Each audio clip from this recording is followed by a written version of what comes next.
All right, what's up, everybody? So, yeah, the chat is like broken. Not you guys are perfect, but there's like a code that you put in OBS that like makes it all nice and the size you want and colorful. And like I even had like channel mount heroic in the background of my chat. That line of code no longer works. As of Josh's stream yesterday, mine is broken as well. So we're gonna fix that for the next stream. So we have to roll with the punches for this one. Not a huge deal, but that's why it looks a little less clean. It just has like literally what you guys are seeing over there on the right. Kind of bothers me, but you know, we'll work with it. We'll work with it. All right. So I need to update everybody on what the hell happened, right? Because the last stream that I had, I was like, you know what? I'm just gonna go ahead and do this learning curve episode and like we're just gonna get it done, right? And then nothing. Absolutely nothing. And so here's what happened. I did lower my shoulder and get it done. In fact, I got it done like 48 hours. It was recorded within 48 hours of me saying that. The problem was something went wrong with the recording. And so we were like, all right, we're just gonna do the stream and then figure out a better way to do it, which we have found a way to make it, because the whole plan, remember, if anybody remembers, it's been a minute. I didn't want to do the learning curves as part of the stream. I want to separate the two just because I feel like I get to interact a lot more with all of you. And yeah, so that's kind of the thought process. So this will be the last one that is part of the stream. And then from here on out, it'll just be like, just like the A to Z series, we will just throw up that on the YouTube at a much more frequent pace. Just got to bear with me getting this whole thing started. I do apologize. But the feedback from the first one was absolutely amazing. I mean, I had people literally demanding the second episode on Twitter. So I really do appreciate it. And I'm glad that it seems like a lot of people are getting value out of it in some way, shape, form, or fashion. What's up, everybody? We are back, Z. We are back. Good afternoon to you as well. So that's the catch up, the quick and dirty. And we also have a couple cards to talk about that we're gonna do before we get into the actual lesson. If you, I want to call it a lesson. It seems like too formal. Although we are busting out the PowerPoint again, so we might have to call it that. So we had a couple spoilers. Let me go ahead and switch screens. Boom. Okay. Give me 1 second. Let me turn something off real quick.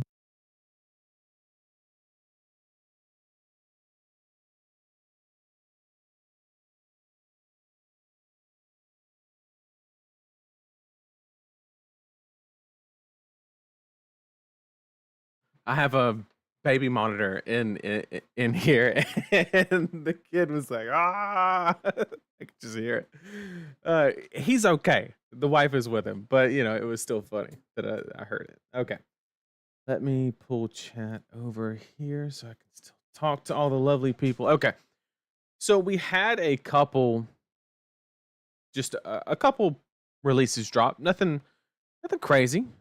We didn't break the game or anything. You know, we got the sigil cards that we were kind of in the dark about. We knew that there had to be some that existed because of the weapon from Basilia. And we also got a couple cards in the expansion slot, which is pretty cool. Hot take, I think this art might actually just be better on the regular version. Call me crazy. Taylor said that in our chat. I think I kind of agree with him. So let's talk about the sigils a little bit. Obviously, we're going to talk about the Runeblade ones first because they are simply the most important. I want to see if you match my freak with the card evaluation. Oh man. Okay. So Sigil of the Arknight. I saw a lot of stuff about this on Twitter. And I'm being 100% real with you guys. I got no fucking clue why. Let me explain this card in a way that might kind of help people understand. Okay, anybody that's played Viscera, there's a card called Tome of the Arknight, right? It costs 1, it has Go Again. It's a blue as well, and it blocks 2. So it's like very similar, right? The only difference is it costs 1, and it also has Go Again, and it says reveal the top 2 cards. If you reveal an attack and a non-attack, put both into your hand. Okay? So this is basically the same thing scaled down, right? You are looking at 1 card and putting it into your hand for the price of 1 card. The downside of this card versus Tome, playing Tome, I had the unique ability to look at my hand and say, this is worth a gamble, right? If I lose, I can do this. If I hit, I can maybe do this, lean on creepers a little bit, whatever the case may be, right? This card, you can't do that. You're playing this card, and then the next turn, you got to figure out like how to use it and how to use it in a way to like hedge against not hitting it. Whereas Tome, you could be like, all right, it's not worth it in this situation. Either pitch it or block with it. The bad part about this card is the fact that you're actually drawing the card on the following turn. You don't know whether you need the card, whether you have a hand that even supports another card, right? The good side is that Aurora will lean more toward attack actions, so the success rate on this card will be probably in the ballpark of 70%. If I had to guess, probably 65 to 70% will be the success rate. The problem is, do you really want this to fill that non-attack slot? And I don't think it's that good, even at blue. Even if this card blocked 3, like it probably blocks 2 for limited purposes. But even if it blocked 3, I don't see it. So overall, it's just not amazing. It just isn't. I hate to say it. This one is a little different, not a whole lot different, right? You obviously don't have to like forecast whether you're going to use the rune chant token or not. The problem is I don't know what game you're ever playing in the current game of Flesh and Blood to where you can make 1 rune chant token off of a card. Let's say 2. Because you have Viscera's effect every single time. I don't know how that's good enough. I don't know how making 2 rune chants on a block 2 is like good enough. So like this card isn't bad. I think this card will see play when we see a meta much like we saw in the heavy hitters, where there's a lot of decks that kind of want to block and mid range and stuff like that. I could see the incorporation of this card in that type of format. Games are ending way too fast to be ever thinking about running a card like this. However, let's talk about that art. That looks sick. The embodiment of lightning one with Acilio against non-arcane makes him weapon free all game. That is correct. Anytime he drops the arcane prevention one, which is only the lightning and embodiment, right? That's the only 2. Yes, the arcane shelter ones. Yeah, it's just gonna stay there the whole time, because you can never trigger the arcane shelter, and that's what. So yes, that is the unique instance of where Acilio will use that. He'll basically side it in, or I mean, it's like he can always filter it with his hero ability, right? If he doesn't want it, so he'll probably main deck it, and then it's just OP against anybody that can't produce arcane damage. Like it's really good. However, let's talk about the Earth one. When I first saw this card, I was like, okay, this is a card where we can like get adequate value, right? Because we make the embodiment token, and with Florian's ability, we make 2. That means we block 1 arcane and block 2 extra value, maybe 5, depending on how many cards we actively block with. And like you could actually get some value. The problem is this arcane shelter part. In classic constructed, it's going to be very difficult to trigger this. The problem is you can't trigger it on your terms, it's on your opponent's terms. So I think that this will be a limited home run card. Like this will be very, very good and limited. However, in classic constructed and just constructed formats in general, I just do not. There's way better blues. Even in Earth, as crazy as that sounds, like So Tomorrow, Blue Autumn's Touch. I'm sure we'll get a couple more. This one probably not, being a 2 block. I mean, there's just more option. I mean, Germany, like, there's no way that you're gonna play this in constructed in that blue Earth slot within these decks. There's just no way that that happens.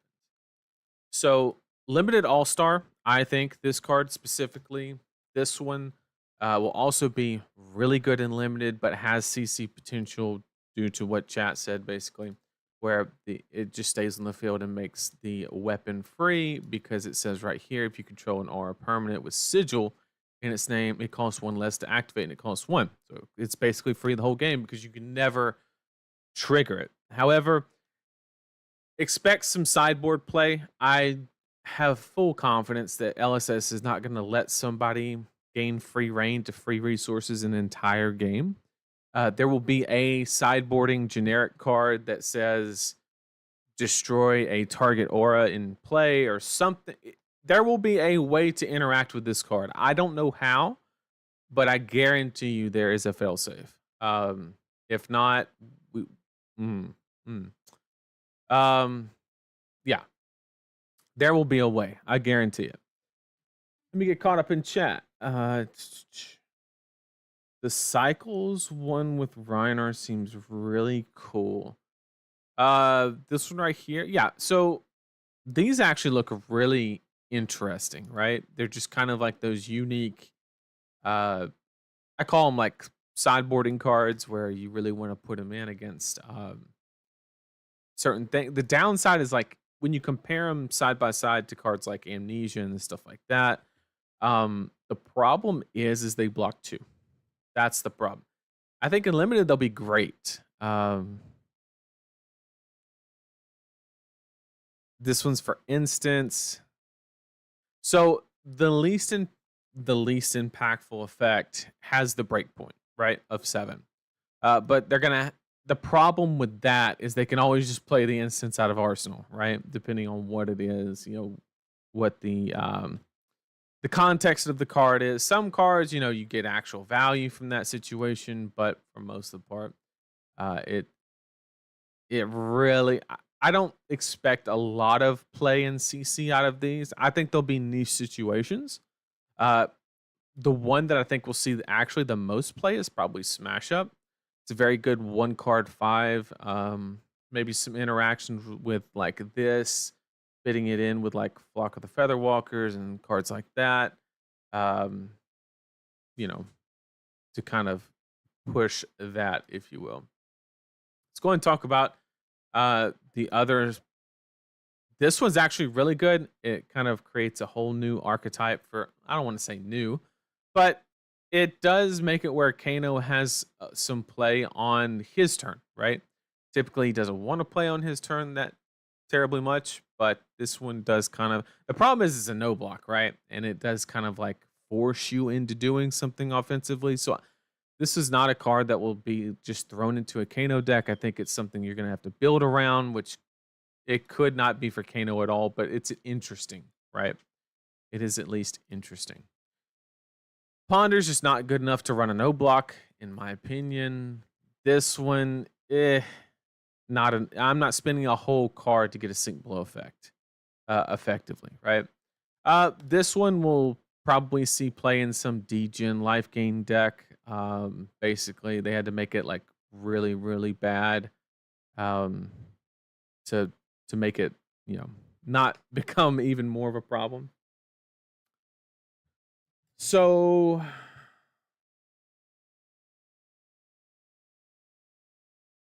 let me get caught up in chat one more time. Generic arcane damage in the game. No, I think it's definitely not going to be generic arcane damage. It's very dangerous. I think it'll be smashing performance. Instead of blowing up items, you blow up auras or something like that, or target permanent or something along those lines. The attack action one is perfect. Codex/tunic target. Absolutely. Absolutely. No block plus miss on Kano doesn't fill me with confidence. Yeah, like I said, you're not throwing this into a normal Kano deck. There's zero chance that that happens. However, let's say Wildfire got banned or something like that, and the whole playing on your opponent's turn in one turn just kind of died, and you turned into this like setup on your turn, have a big, I don't know, just a big turn on your turn, then you could throw that in there and it serves a very good purpose. Basically, just banks a Kano activation, essentially.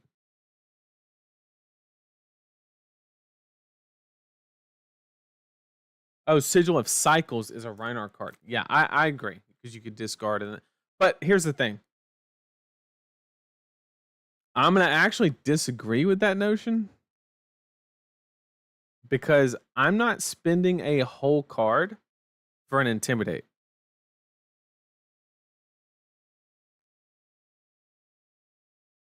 Like, I'm not going to spend a whole non-6 in my deck just so I can play a card that lets me... Because that's how this reads, right? You're using one card in your hand to discard and draw on the next.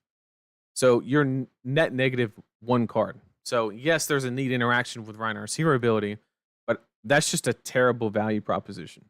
So I'm never going to play that just because you're literally just throwing a card in the trash, basically. Let's talk about the actual expansion slot cards. This was actually very, very interesting. I mean, you could set up.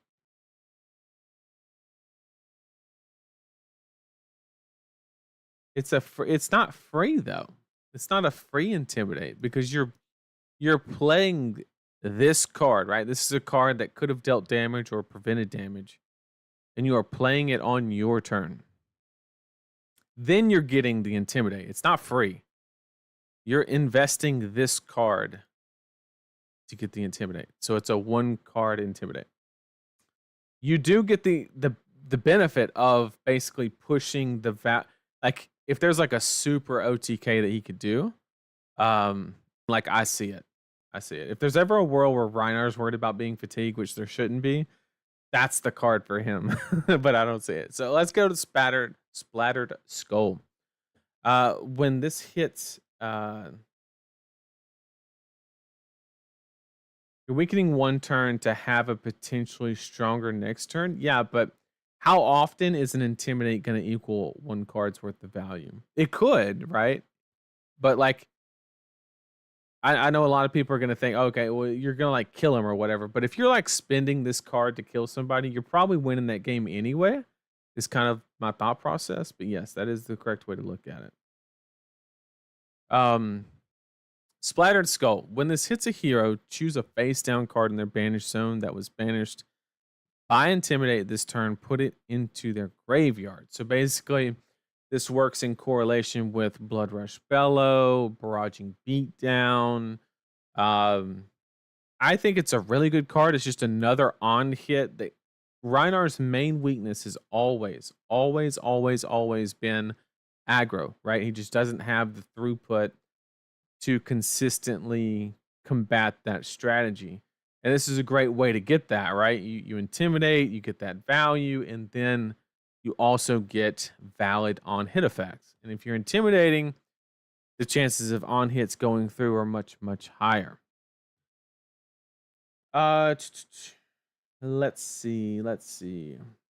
They don't get to choose to block or play that card. Yeah.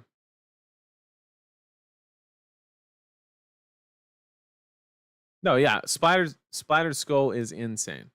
I think it's exactly what that's a perfect example of how they're looking at a hero and saying this is what they need and giving them that tool.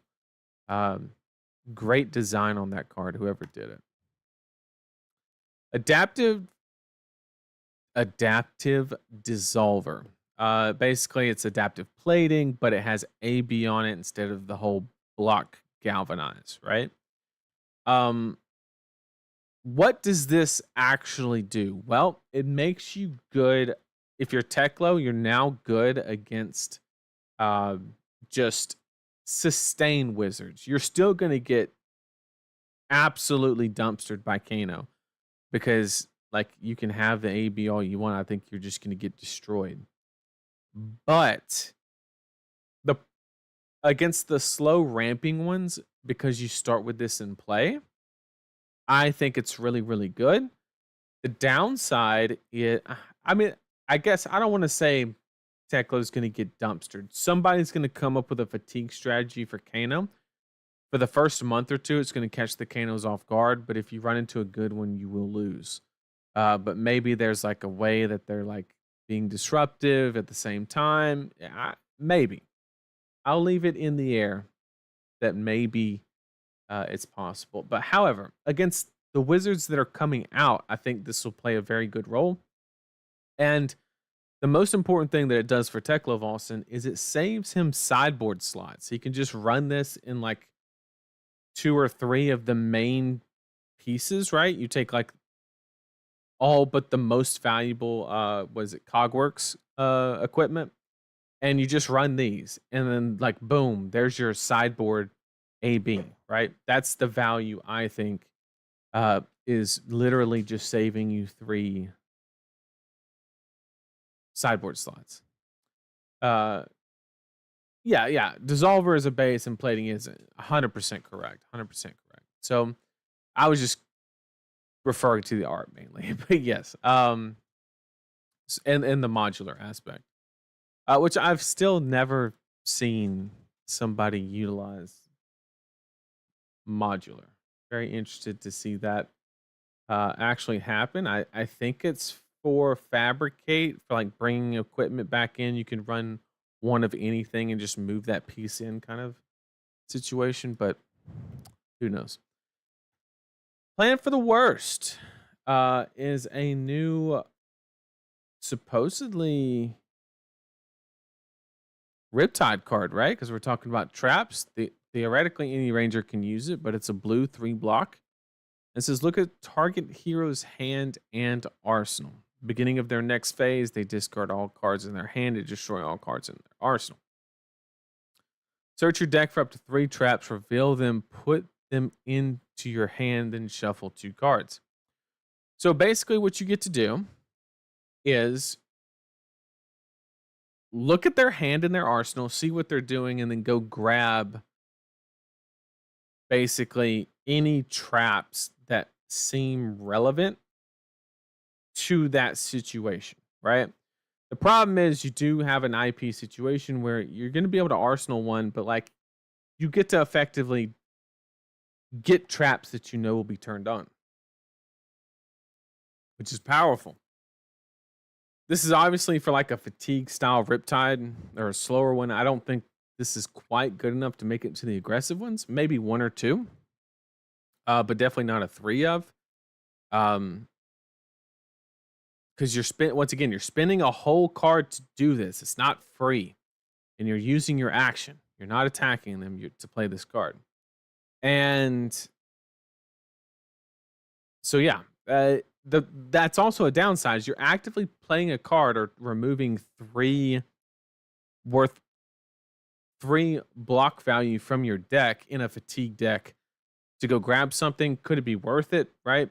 Possibly, probably. But it is something that you do have to weigh. And then obviously you get the whole,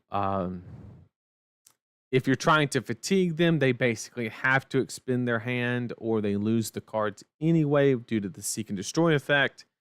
And you know exactly what's coming, so you know how to block absolutely perfect, which is pretty valuable. Is it just me, or does it seem like Florian and Verdant's mirror matches are going to be incredibly boring? Feels like they will be a game of whoever gets a hero power first wins. I highly doubt that that will be the case. I think that Florian is going to be a combo deck. That is my opinion. Uh, that is the direction that I'm going to take first with it. Um, to be continued. To be continued. I think that's where the direction that he will go. So I don't think it'll be incredibly long.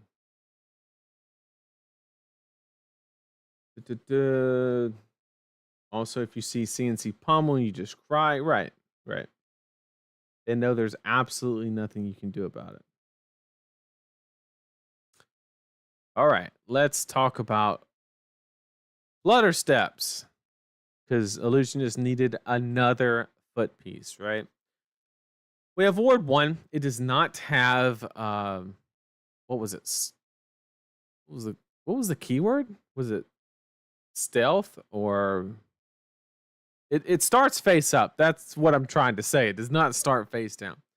When this is destroyed, you may play your next aura this turn as though it were an instant, right? So basically, I think the appropriate way to look at this is Mage Master boots with a little less agency on activation, but it's free and it blocks 1. So you're trading, like Mage Masters, I get to do it whenever I so choose. And then this one, it's like I'm going to get more value. But if they leak damage, it might interrupt how I'm trying to get cloaked. Thank you, chat. I've already forgotten. But yeah, you're basically trading higher value for little less agency on when you are activating the card, which is perfectly valid. I think this card will see play in possibly both. I mean, I see use cases for both. Obviously, you're competing a lot more in Prism with the footsteps because you're a lot more Herald oriented. But like, if you're playing, say, Iris or something like that, yeah, like this is exactly where you want to be probably.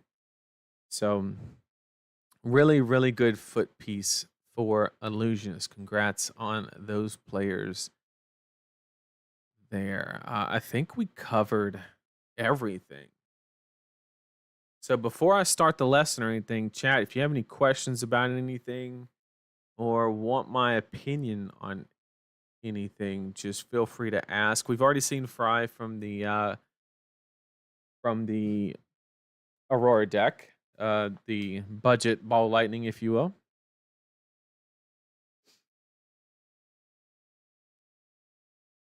Actually, really good in New Moon for skirmish season. Yeah, I don't know anything about that hero. I know she's in the cool pack. That's it. That's it. I've been more interested, as far as skirmish is concerned, I've been more interested in the LL aspect than the blitz. Me personally.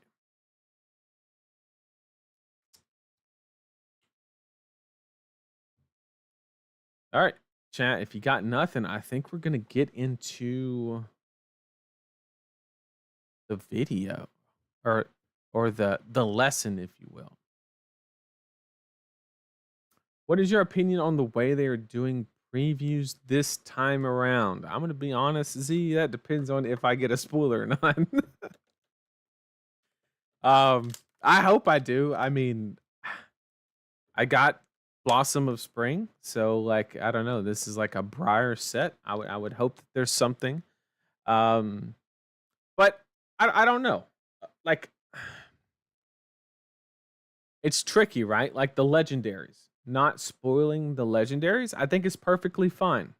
There's no reason why you can't do that because they're not playable for the event, right? So even if you open them, it's not like it impacts you in any way because you didn't know what it did because it's not playable in sealed and draft formats. So, it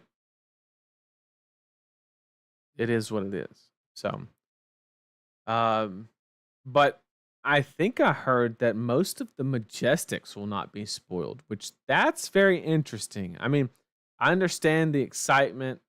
Maybe it talks more people into going to the world premiere. I didn't need any convincing.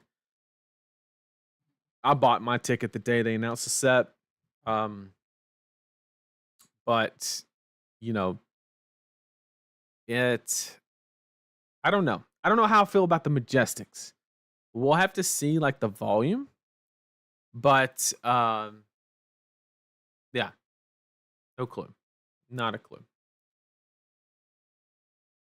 So far, I mean, we don't even know what the actual format is, right? Like, aren't they gonna spoil like some rares and commons and stuff like that? I don't know. I would love to give you my opinion after it concludes, and then that way I have like the full scope. But I'm all for like hiding the legendaries and making it super excited to open them at the release. Like that sounds cool. I remember I have a very fond memory of I didn't get to go to the Tales of Aria release that was in Las Vegas.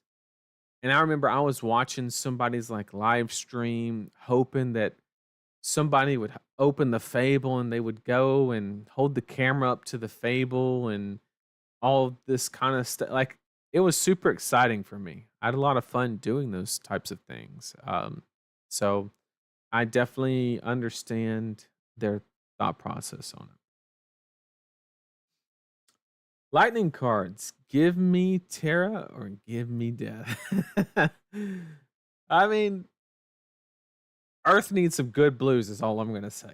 We need some good blues. We need some good blues. What is your opinion on the latest political scandal? I don't even know what you're talking about. What scandal are you referring to? I didn't know there was a scandal, which is surprising because I like try to stay somewhat in the loop. Yeah, there's a second skirmish season in December. I actually didn't know that. I did not know that.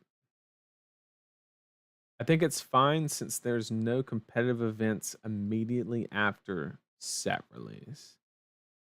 Um, yeah. I mean, I think the only event that they should worry about is like the events that weekend, right?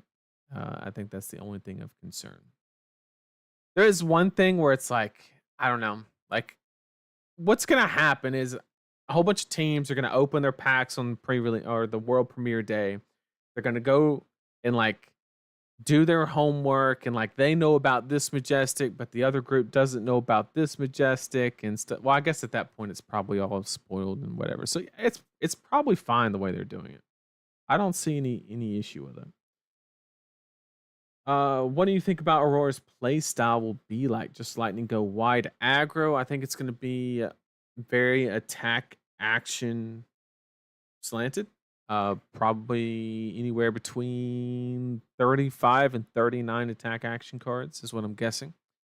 And basically just trying to leverage the getting the ratio correct of go again cards that have natural go again and then non and then balancing your lightning to extract value is going to be the most interesting aspect of the deck. We'll see. We will see. All right. Let me go ahead and set up the. Let me do this real quick and then go to studio mode so I can set this up.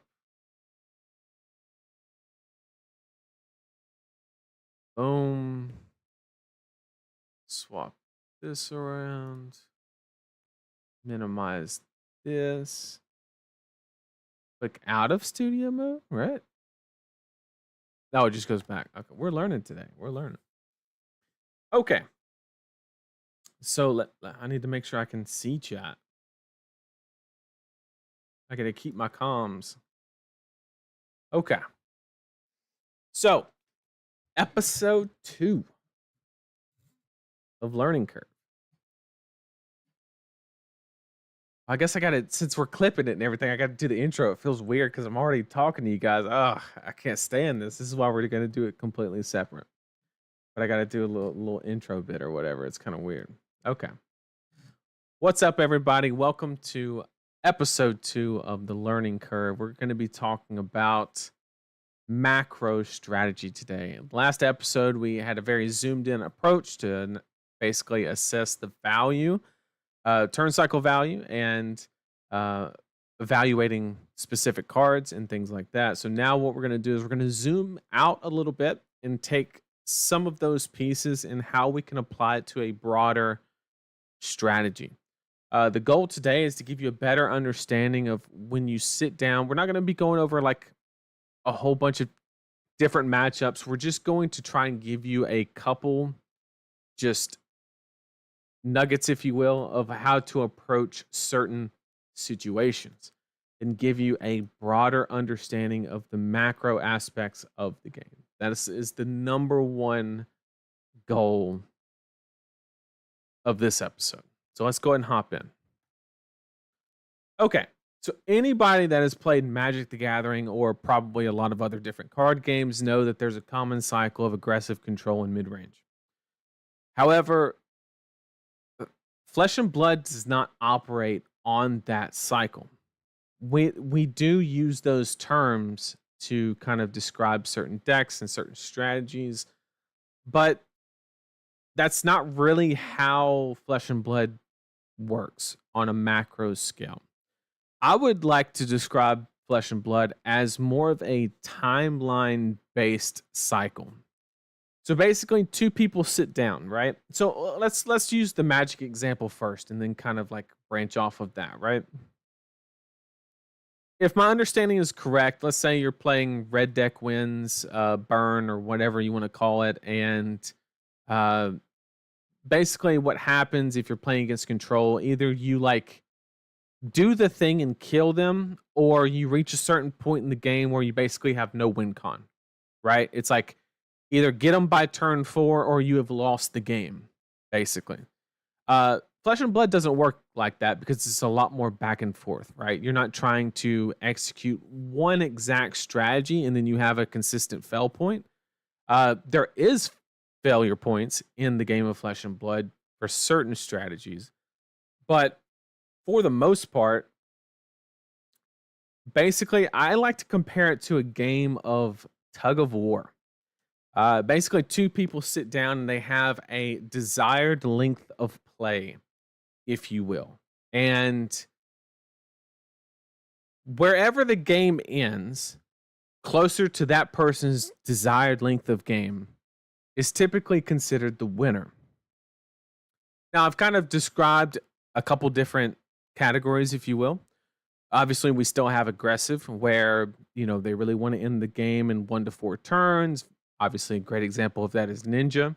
And then we have next, I don't want to use the word like mid-range or anything like that, but like opportunistic is the best way that I can kind of describe it, where it's aggressive slanted, right? Like we don't want to sit around all day, but at the same time, our deck is built in a way to where we have really high outputs with certain cards, and we don't mind blocking a little bit to help get to those cards. In this category, I like to think of Brute, Runeblade, things along that nature. And then we have the value decks that kind of really like to extend the game out a lot. Best example of this would be like Dual Wielding Warrior is a great example of this. And Guardian is another phenomenal example, and they just extract a lot of value from being able to extend the game, whether it be due to certain permanents or whatever the case may be. And then Fatigue, of course, is just trying to run you out of cards. So let's keep going. So the timeline breakdown, we kind of already went over some of this, right? But the weakness to the aggressive decks is basically they can be outvalued by decks that have quote unquote big turns, and their goal is to shorten the game to decrease the access to the opponent's power cards. Basically, the idea is like kill Brute before they get Blood Rush Bellow. That's a great example of the aggressive strategy into the opportunistic strategy. Opportunistic does the opposite, right? They have the high value power cards and do not mind extending the game a little bit to increase the odds of playing them. So there are a little bit of caveats here where you have decks like Zen that just do it all, right? Like Zen would be like an aggressive, opportunistic deck where it has really good average offensive output, but can also just win a game out of nowhere. And that's just Zen, right? And then value typically has a consistent value generator. Such a good example of that is Valiant Dynamos, or a weapon like combustion chamber or induction chamber with dash, the whole pistol plan, right? Grind them out with the pistols, if you will. And then obviously fatigue is here for a long time, not a good time. So I want to also introduce the concept of the runway, right? And we kind of already touched on this a little bit, where everybody has a preferred length of play and how you actively want to be playing toward your desired runway, right? And I'm going to show an example of how you can actively make said decisions to better suit your preferred length of play. Okay? And most importantly, it's also very, very important to understand what your opponent's deck and what they are preferring, right? So you can kind of play against that or understand it better to kind of make better decisions. So this is a great example of how I gave the example before where dual wielding warrior would fall in the value category, right? We're not trying to fatigue anybody. We're not trying to race anybody. You could make the argument of opportunistic, but I don't think it really falls in that because once again, you're actively trying to extend the game with Valiant Dynamos, right? Because every single time you reset that, you get more and more and more value. So, why do we care about that? How can we extract value from the timeline theory? Is the question, right? Because knowing this does nothing if we can't actively get decision points that help us extract value from knowing this. Okay, well, this is a great example. Anybody that's ever played against a dual wielding warrior, you know the line, right?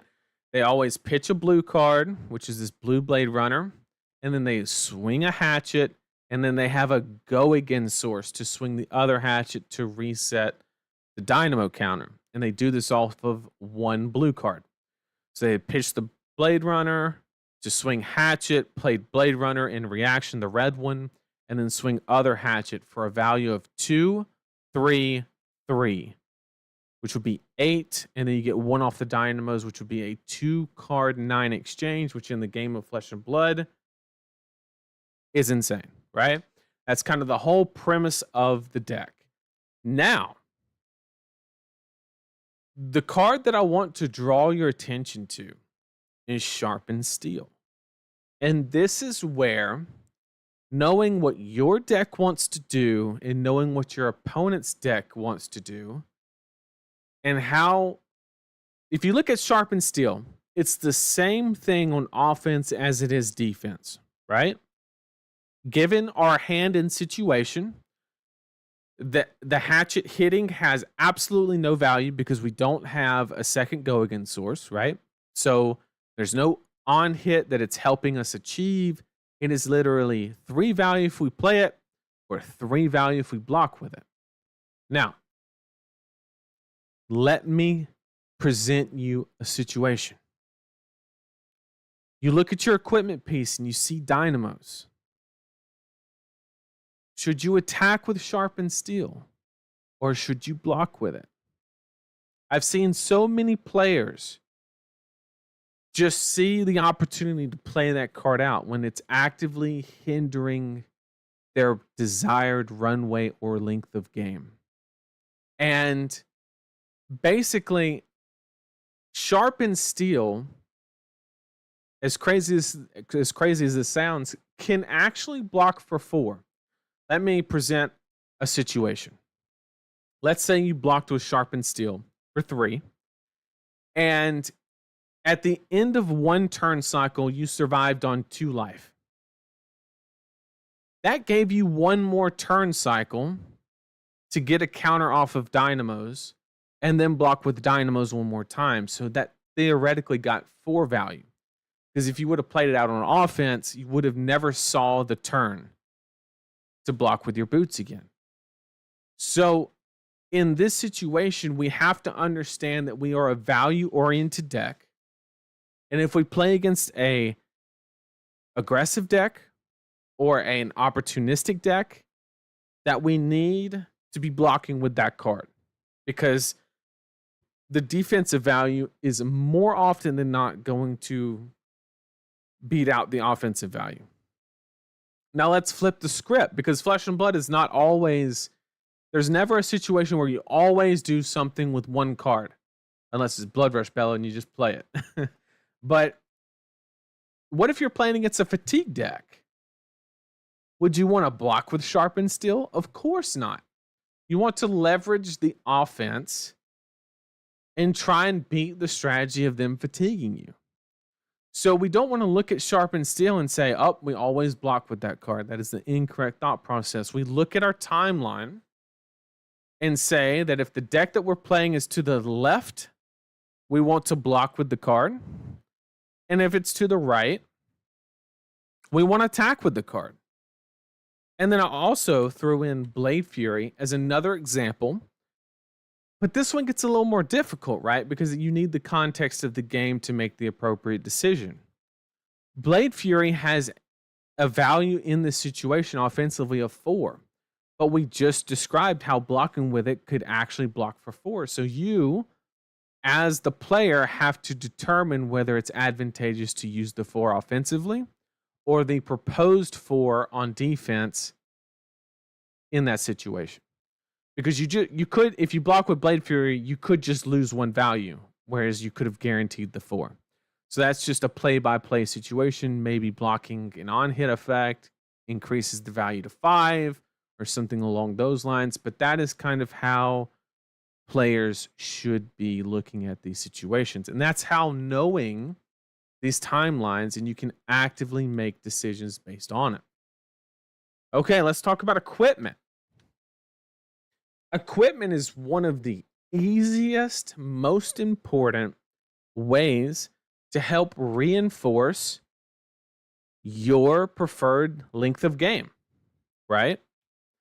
If you are a fatigue deck, you don't want to run Vex and Quillhand, right? It's not very advantageous unless you're playing against an arcane hero. It makes perfect sense.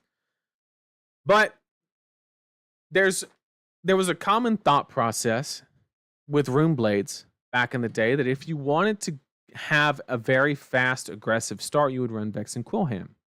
And if you wanted to play more mid-rangey, you would play Grasp of the Arknight. And that is a great example of how you can utilize your equipment to support. I know my camera's covering it up, but Vex and Quillhand does not block. It has 0 block value. So basically, you're trading the ability to do 2 arcane damage via Rune Chance, also with Viscerai getting the possible cost reduction associated with it. And in exchange of it not blocking, whereas Grasp always blocks for 3, and you also have the filter ability or the supplemental damage ability, whatever you want to refer to it as. So this is a great example of how you can swap your equipment to, so let's use the example of we are an opportunistic deck and we're playing against an aggro deck. What we want to do is, well, first we have to ask ourselves, can we outrace them? Is that a valid strategy? And then we would say, okay, well, if we can, then you can entertain the idea of Vex and Quillhand. But if you're playing against an opportunistic deck, then it's definitely probably correct to run Vexing, because you can push the thresholds before they get to those power cards, which is the very important aspect of it. But don't forget the opportunity costs associated with swapping those cards out, losing that block value. Very important to remember. Okay. Understanding the runway creates opportunities. And what do I mean by this?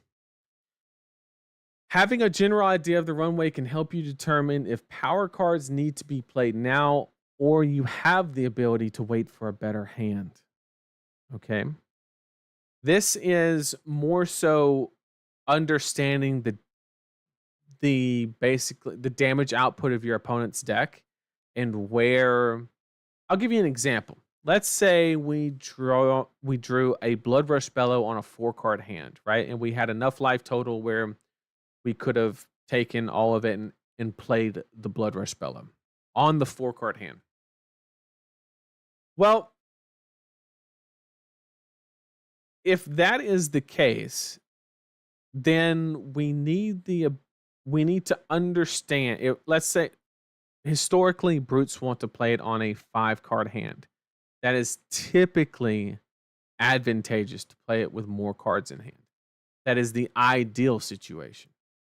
However, that's always not the case. Hang on, I'm dropping frames really quick. Hang on.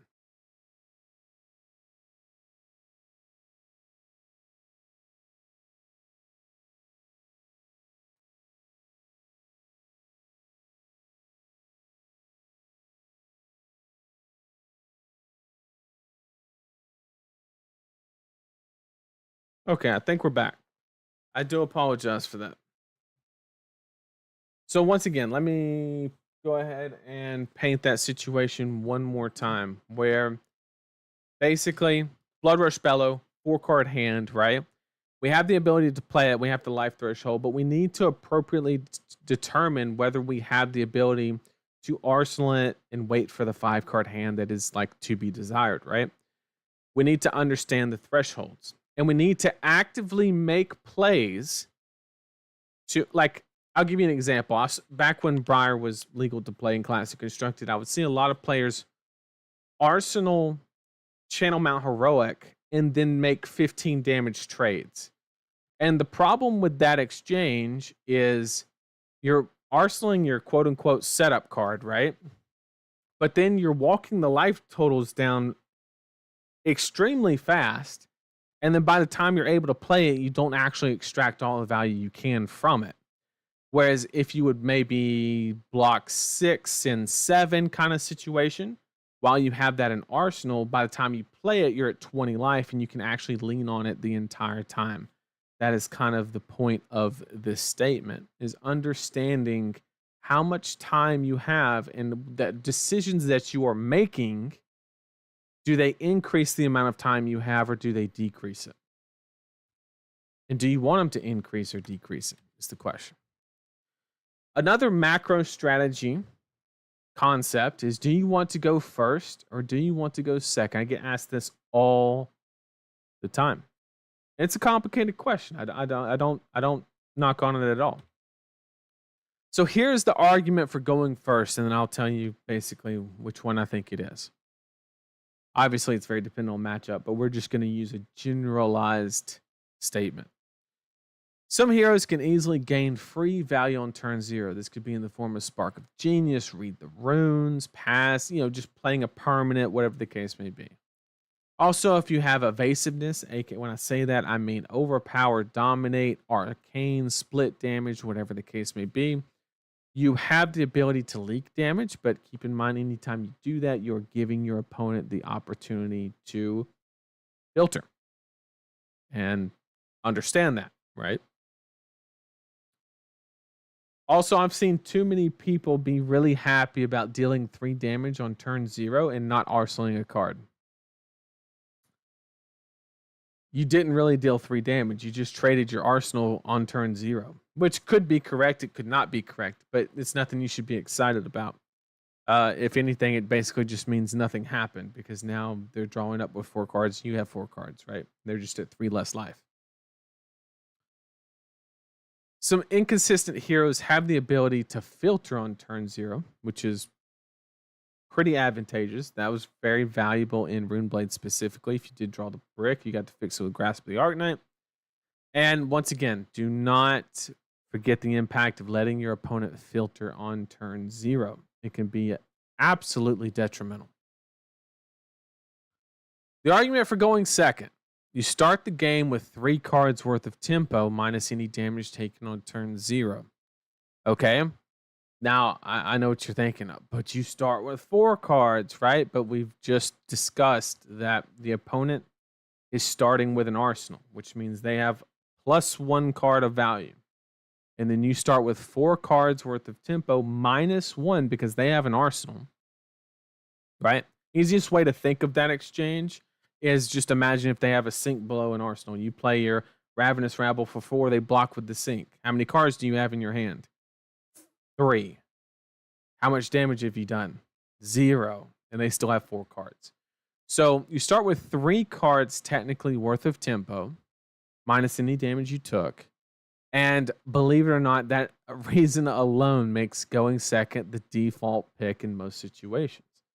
So the way that I like to, when I'm looking at it on a turn or a matchup by matchup basis, I like to look at the situation and say, why do I not want to go second? I basically put myself in a situation to where like the burden of proof is on going first, right?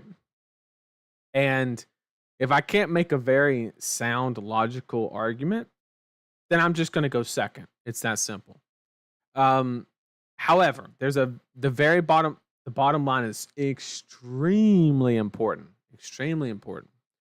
This is only accurate in constructed formats because of higher average power. There is a lot of validity in going first in a limited format because of, deck construction and just the average power level being down.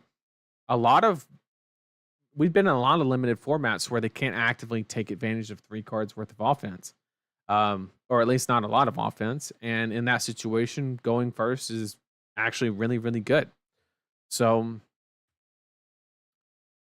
the next question that I received, and once again, these were questions that were either DM'd to me or they were left on the comment section of the last video. So this is stuff that I wasn't originally going to cover, but people asked. So I'm going to cover them. I'm going to share everything that I know, hopefully a unique way to think about it, and try and provide value in that way. So if you have anything that you want to request, please throw it in the comment section, DM me, whatever the case may be, and I would love to see if I can work it into a lesson. Obviously, it's not going to just immediately pop up on the next one unless you're lucky, but maybe during a section, I can kind of work it into a subject.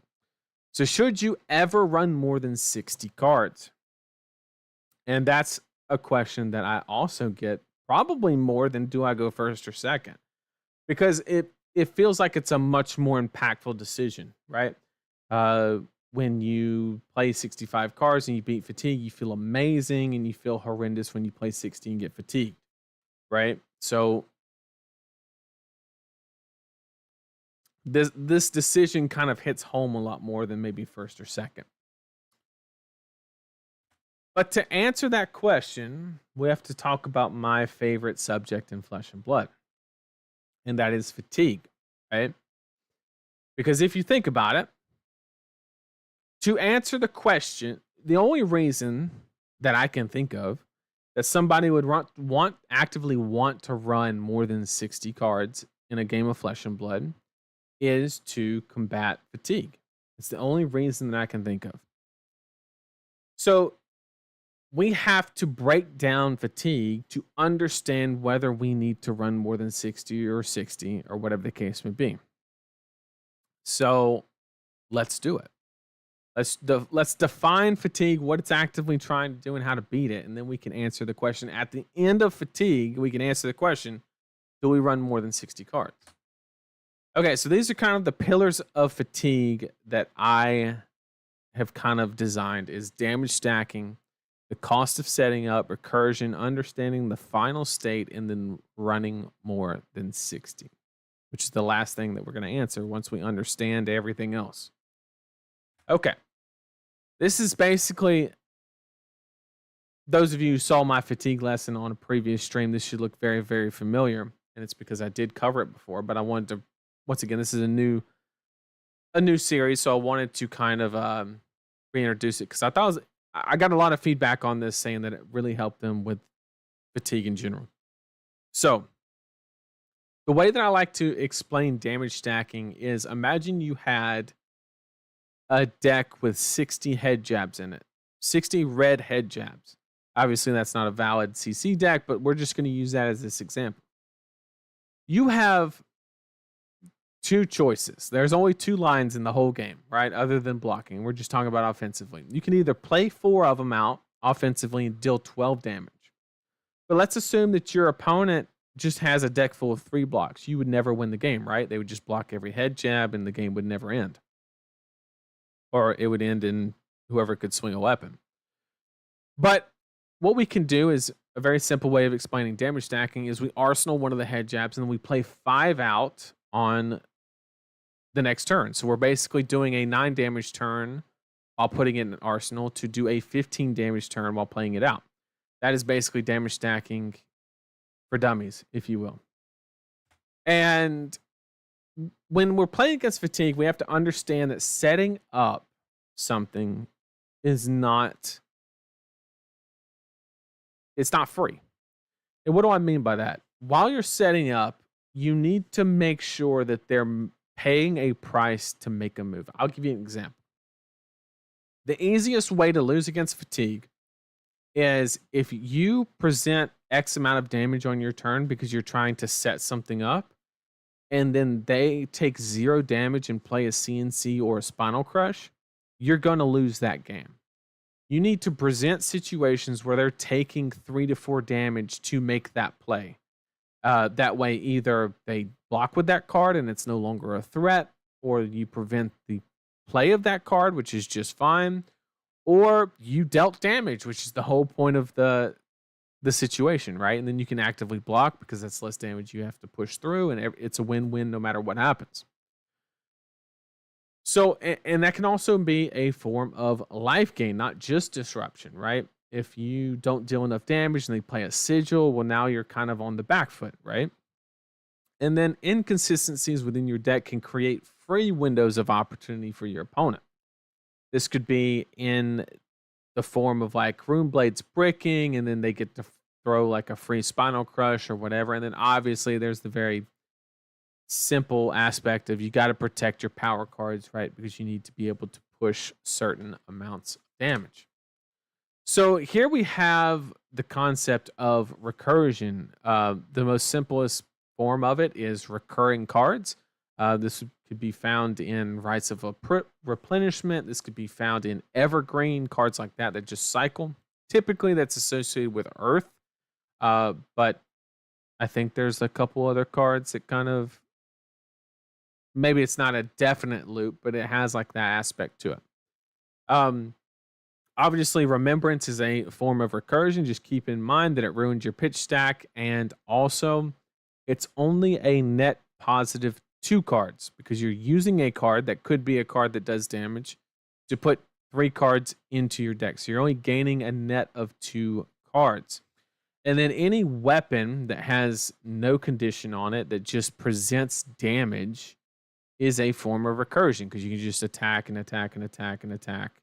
Over and under loop would be a good example, but they are conditional. So keep that in mind and take it for what it's worth. Winning via deck damage is a valid strategy for beating fatigue.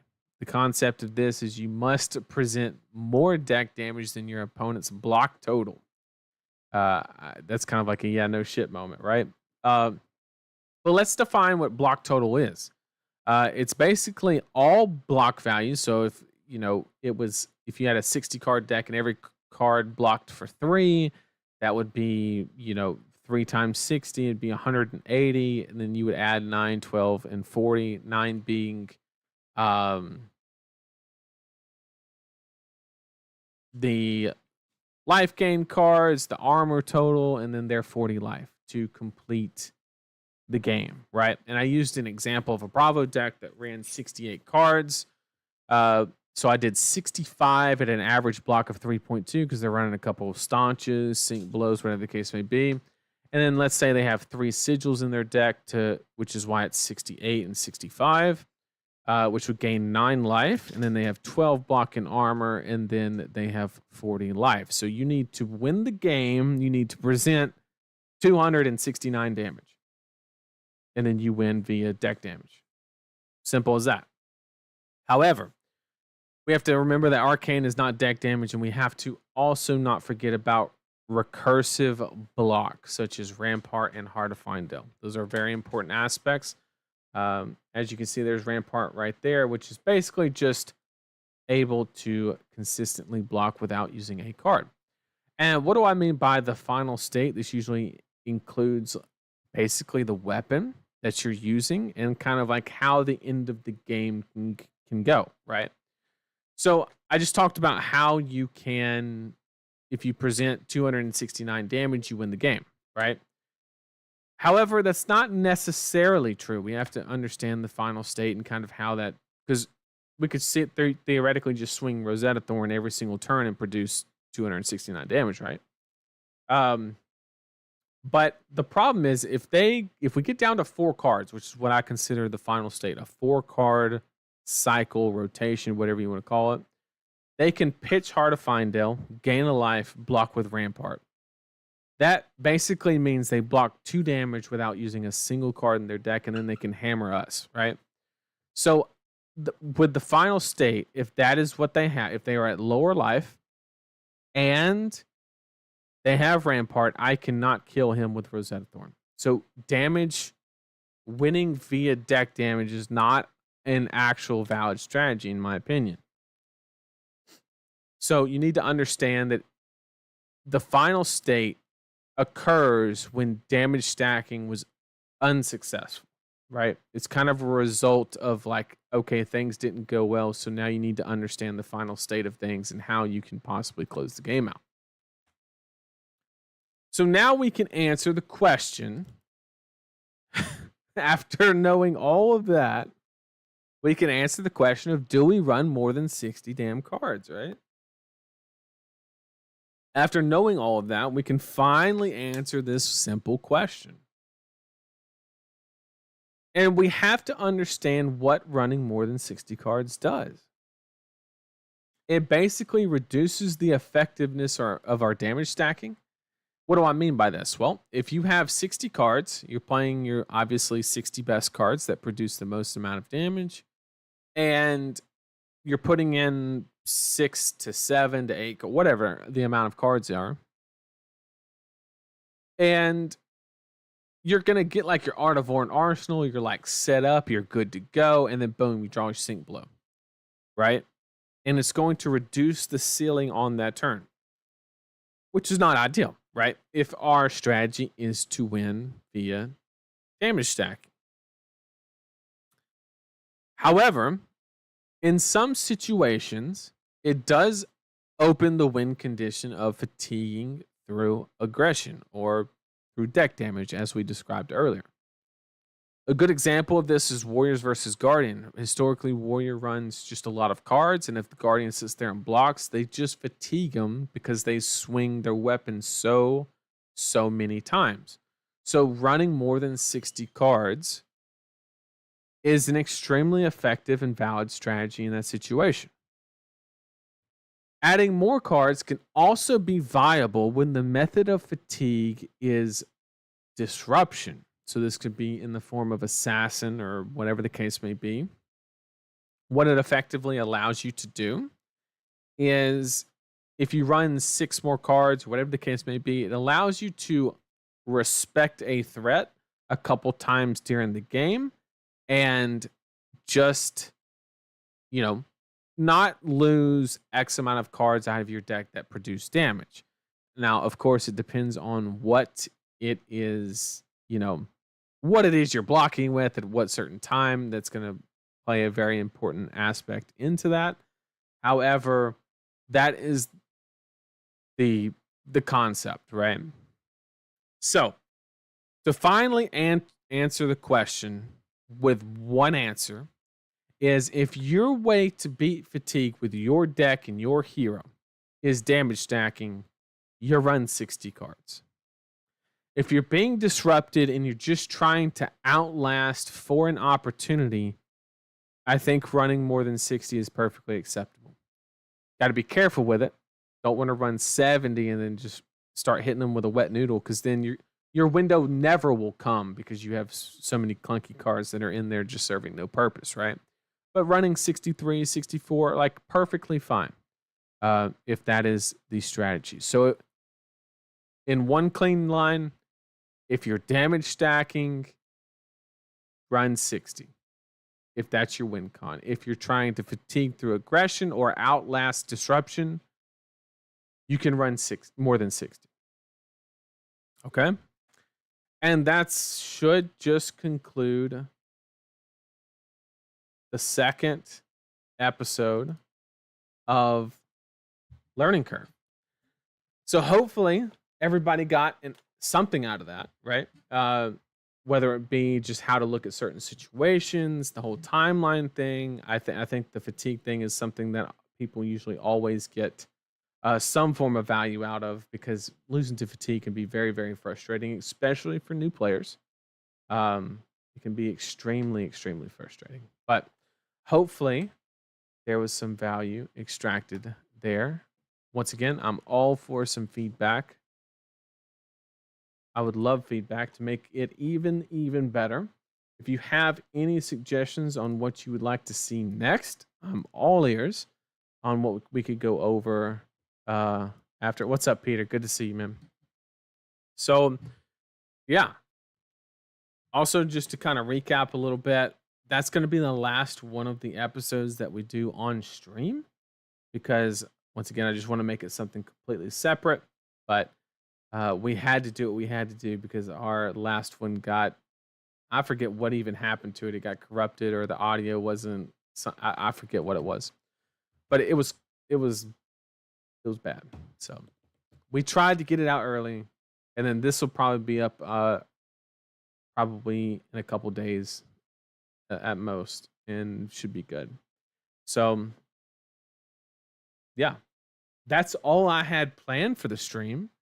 If in 10 out of 10 the best, Crawford. Yeah, let's make sure Taylor knows that. Let's make sure Taylor knows that. Love the timeline concept for the different deck types. Def using that in the future. Yeah.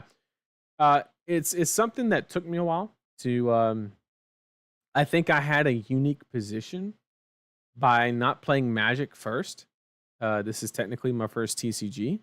So I think it gave me a unique perspective on how to kind of look at the cycle of the game and kind of maybe describe it in a little better way than just aggro, mid-range, control, whatever the case may be. So hope everybody enjoyed it. But that's all I had planned for the stream. I'll leave it dealer's choice for chat. Do we want to call it a night? Do we want to play some games? If we want to play some games, what are we playing? Dealer's choice on chat. This is all I had planned for today. Y'all let me know. We can do some Tower Shark gameplay. We can theory craft new cards. We can whatever you guys want. I'm here. I just need to get the episode done. LL Briar games. Okay. I've played a couple Briar games before. Play games. Play some Azalea. Okay. I think that was actually the last hero I played on stream, if I'm not mistaken. God, Briar is so bad in LL, but Tower Shark gameplay and think out loud on some of the concepts. That is a fantastic idea. Play Blue Pummel Lunging Press Betsy. I'm a hard pass on that one, Brad. Hard pass on that one. Let's see if we can get a LL game going. So I actually had somebody send me a list that they played. I hope it's okay with them that I play it.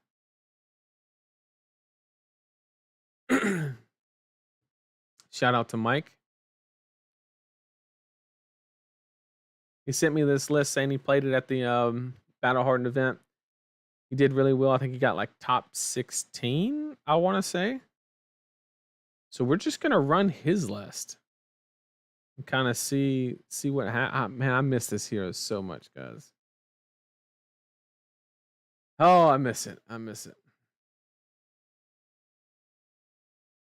help me with my Bio 400 assignment. So I studied engineering and like data science, AI, stuff like that. And out of all the courses I took, I absolutely hated biology. It was the one subject, like chemistry was also kind of bad, I guess. Those are the two I just could not get into.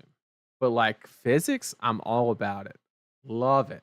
Just regular math, I hated like the idea of like I was solving problems that would never be a problem, which is like the engineer side of me. Even though everything I did was like technically an approximation and not completely accurate, but you know how it be. I heard there was going to be a competition to determine who the true Crawford is. True Crawford. I guess we'll have to see.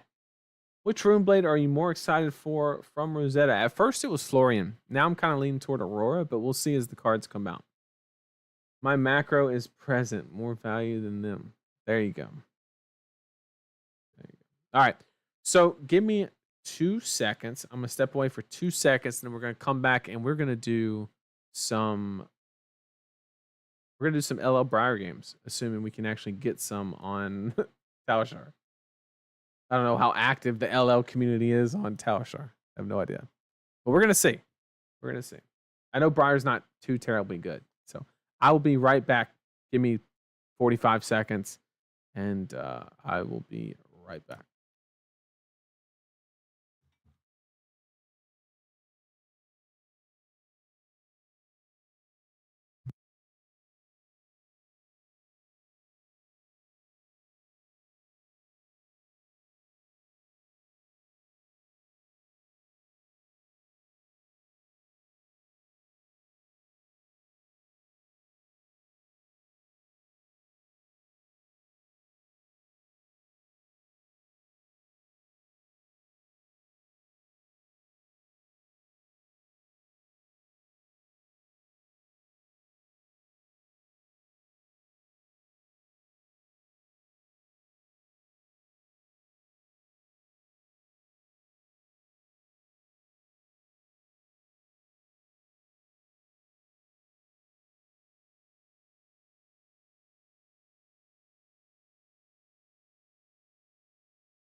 All right. I am back. Let me get caught back up in chat, and we'll go straight into the gameplay once again. We're gonna try some LL Briar. I don't think it's gonna go too hot, but you know, she's a little bit underpowered compared to Zen. Let's see.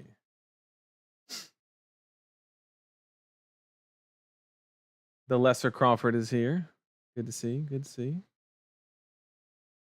I did know the mitochondria is the powerhouse of the cell. It's about it though. I think it's more active currently just because people are practicing for skirmish season. That seems right. Is making my opponents cry when playing TCGs. That's fact. Want Oldham back? You're gonna have to wait. Did you ever speak about your thoughts on MST as a whole with some hindsight? I mean, in what metric? I mean, it performed. It helped get Japan into the game. It sold a lot of product.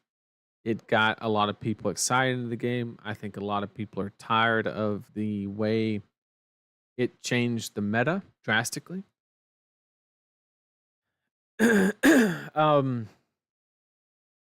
I think MST was an overwhelming success if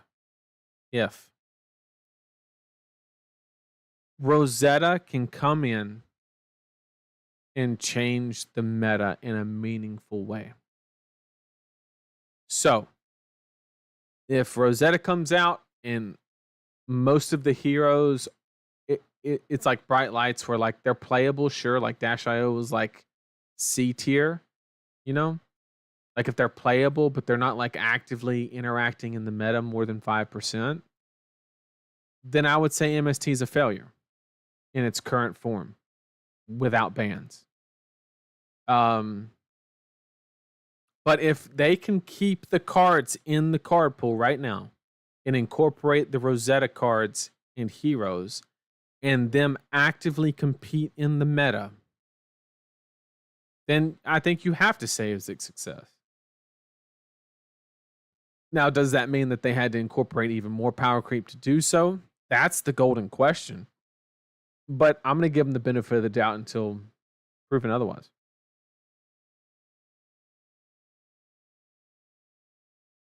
Do you think it was a good set gameplay wise in a new set being 50% of the top tables at a high level event?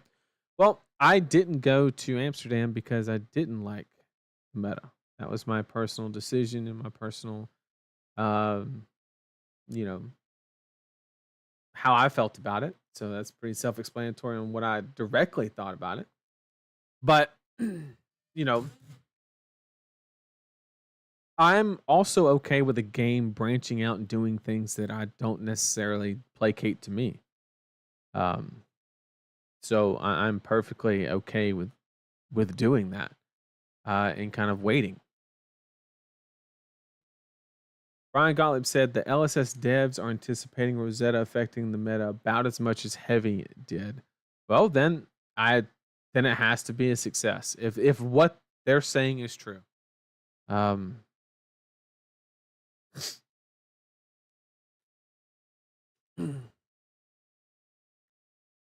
worst thing they can do is release a set and nobody be excited about the heroes. Or no, and excitement is typically derived from power. That's like, it doesn't mean you have to do like extreme power creep every single time, but it does mean that they have to be competitively viable. So let me go ahead, put the deck link in. I'm gonna switch over the screen. Don't worry, I didn't forget. I'm just looking for Living Legends CC. Look at that. Look at that. Chat, we have not played a game of Briar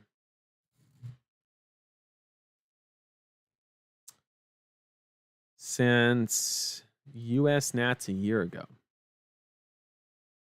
I remember the last round. I played against Alexi and I won the game to make cash. And I was not excited at all.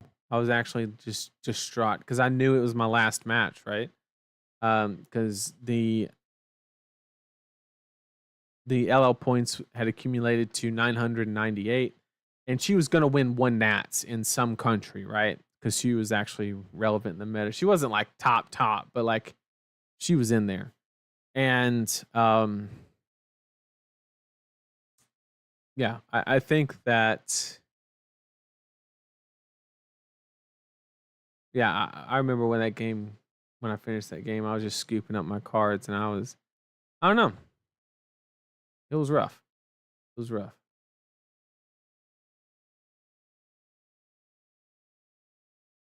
I wonder how long the queue takes. Oh, we got to Oldham. Okay. Hopefully there's rights of replenishment in this list. Hopefully. We'll see. So against Oldham, I like to deny the Crown of Seeds kind of interaction, longer games. So we're going to go Tunic. Then we're going to play Crown for the big turn. And let's go to the deck, see what we're working with. We do have our rights of replenishment. That's a very key aspect in this matchup. The question is, what do we want to take out? If anything, I'm perfectly accept. I can accept. Also, I need to accumulate the ratio for my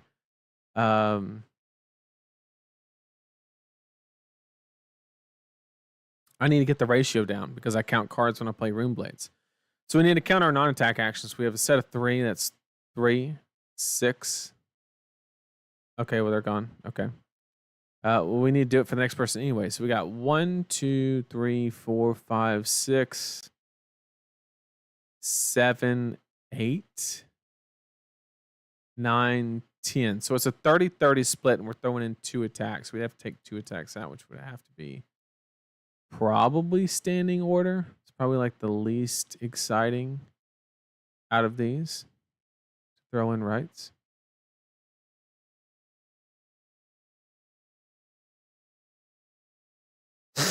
And our game plan is going to be to set up a rights of replenishment loop if they're going fatigue, but at the same time have the ability to also pivot into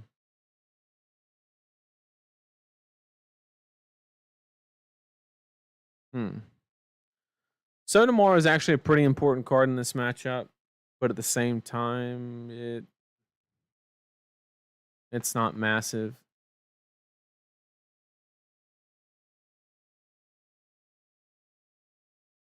Go ahead and give those up. Even if I draw a channel, we're not playing it because we have to actively set it up. Okay, so here we just go Nimblism into Rabble.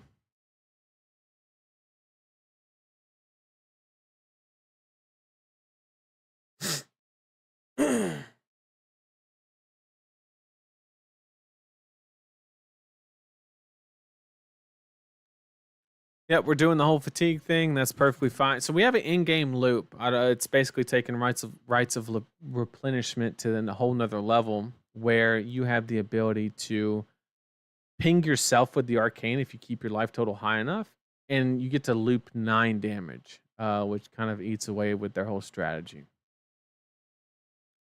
Okay, so we have the yellow star. So he's full fatigue, which is perfectly fine. We're just going to kind of do our split damage, reduce the hand size. He had none floating, and he's obviously going to have the AB to cover it, which is perfectly fine. We're just trying to reduce the hand size or make him take damage, one or the other. And so we got every card plus the arsenal, and he's just going to arsenal this for the Crown of Seeds. So we basically effectively got an arsenal for free, if you will.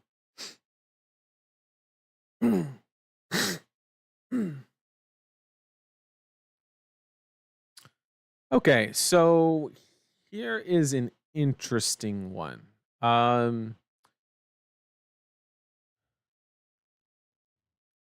It is ice, and we're on all reds. The interesting part, though,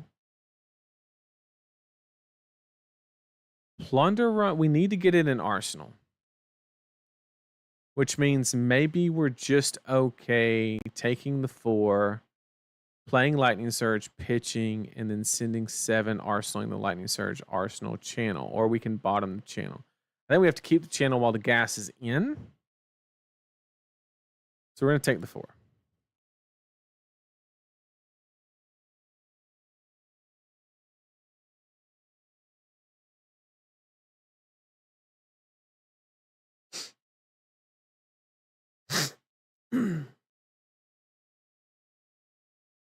He started up 9, if I'm not mistaken.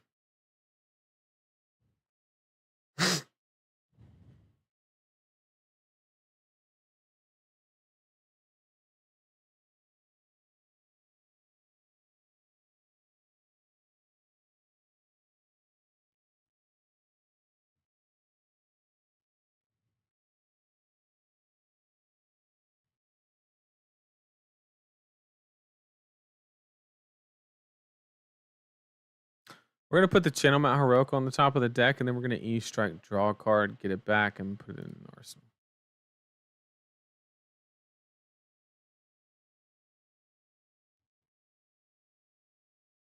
It does allow him to get an Arsenal here by taking only 2 damage. But we're just trying to set up.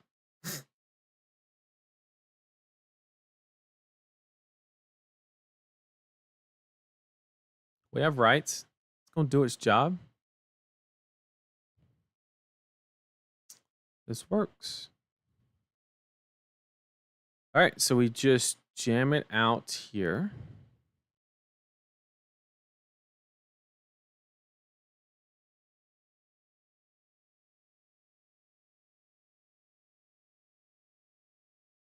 Okay, but we need to make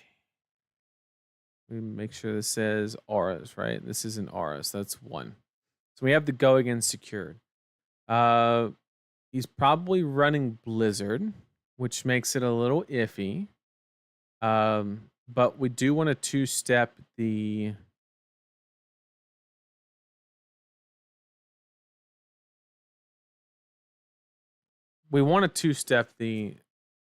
ice react, basically, is what we're trying to do. Which means we actually don't want to do that. We actually just want to play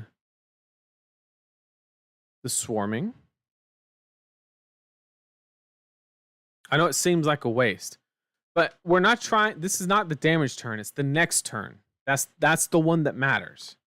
The one we're actively trying to participate in. Okay. So I know we're quote unquote missing out on a damage here, but once again, actually we're not, because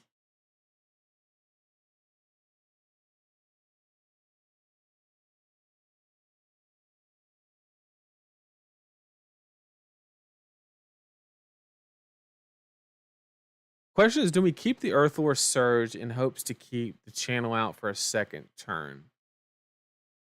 That's the ultimate question, because we could tune it counter here. So that does seem a little sus.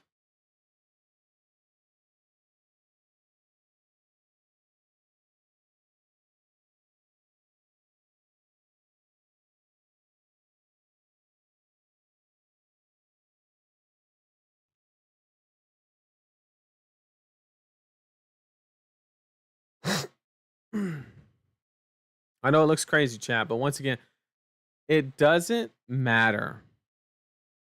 This is not a value oriented play or game right now. What we're doing is we're just trying to set up a giant turn. And that's why we're putting this ball lightning in Arsenal with a blue and get the ability to just have a big turn, right? That's our goal. So here what we're going to do is we're going to play the ball lightning.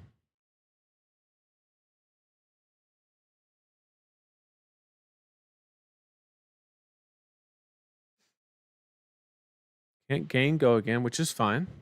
He waited for this. Which we have the counter. We have ball lightning because it's LL format. And we can loop the rights. So what we can do is we can go ball lightning, then make a rune chant rights, reveal channel, arsenal channel, which I think is what we do. It just gives us, even more density.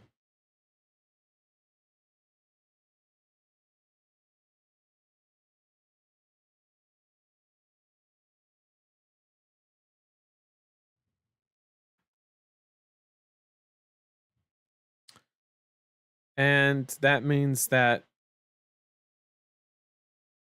actually I need to undo this.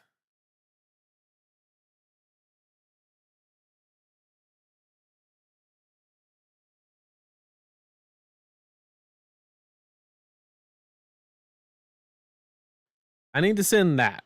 And the reason for that is specifically because we need the ability to get the arcane damage so we can actively put a non-attack onto the bottom of the deck if if we can.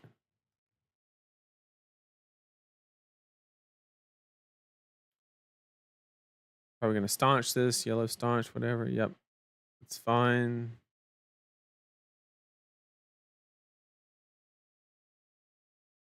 We're going to put double earth in the pitch. fusing that, which is going to let us put an attack action to the bottom of the deck, which is more threat density. And this is coming in for a whopping 9 while he's on this. So he's going to tune it counter crown probably, if I had to guess. But once again, that's okay. If he wants to keep this hypo, he's going to have to pay for it. And that's all we're trying to present. Is we're saying if you're doing that, you're going to pay for it. And in this situation, I like Lightning Surge the most. So that's the one that we're going to put to the bottom just because it very easily gets the go again.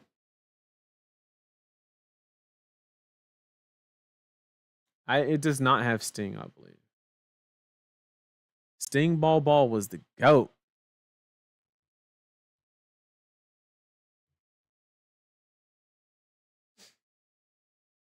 How much are you taking is the question. Or are you coming off that juicy arsenal? I'll take either one.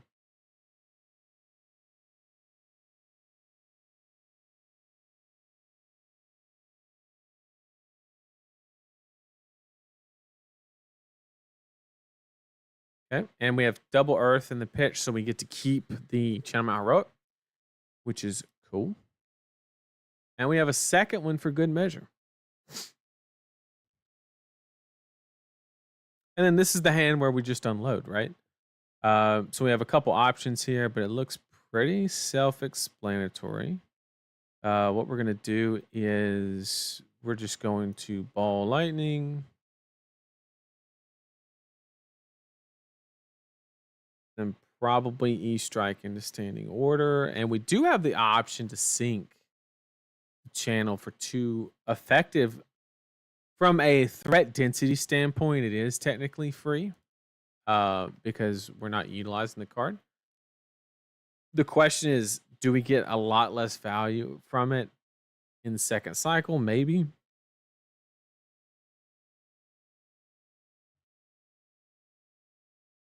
Sure. This Bramble Spark is very important. We're going to hang on to it to combo it with Rights, assuming that Talishar will let me do that.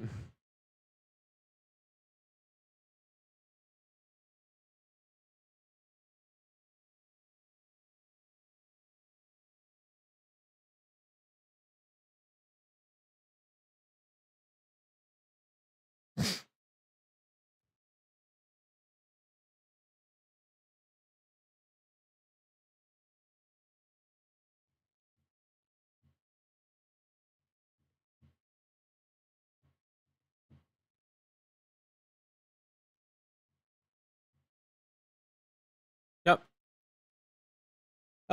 So in this situation, we have a very unique situation here. So I'm going to standing order, and surprisingly, I'm not going to. I know everybody's thinking, oh, but you get like guaranteed damage in. But his guard is down because he doesn't have an arsenal, which means Crown of Seeds is invalid, which is my opportunity to push, which means I need this card. And I want to play it on the following turn. So I'm just going to send the 7 to get the 7 in.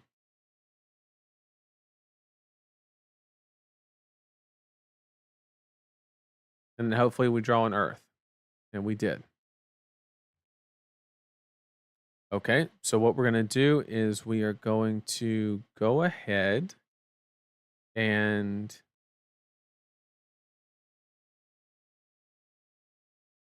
play the Sonata out first so we can make our educated decision on what comes off the top. Snatch.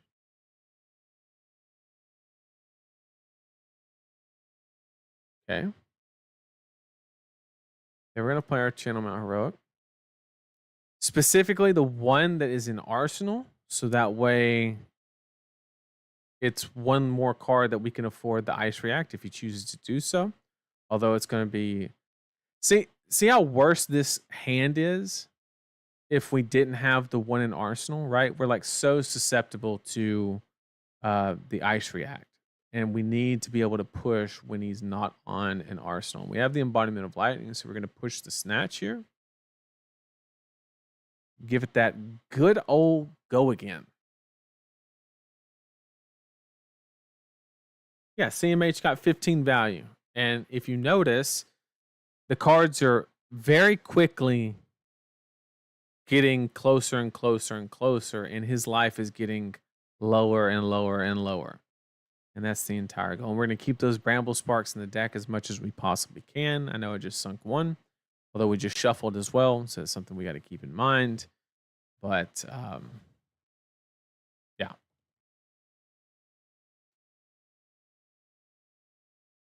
Sure. Staunch. Turn temp. Sure.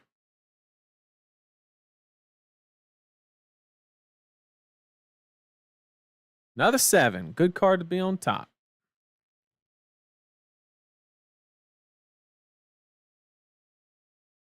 Ooh, at 26. What's wrong? What's wrong, buddy? You okay?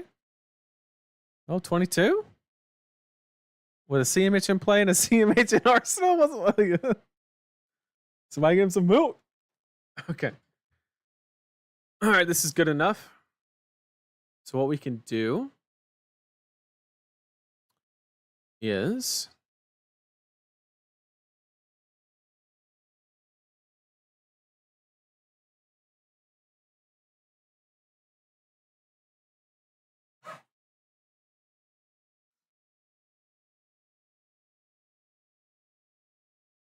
I think the line's pretty simple. I think this is one of those situations where I don't think we can particularly afford to play around. I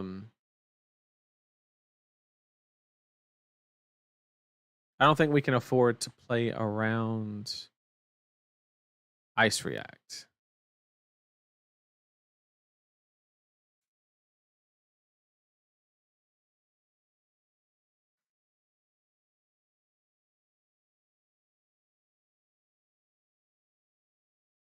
We just need to price him out of it, is what we need to do.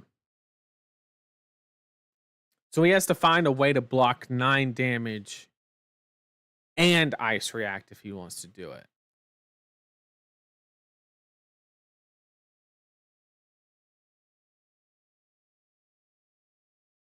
Blizzard kind of good here, though.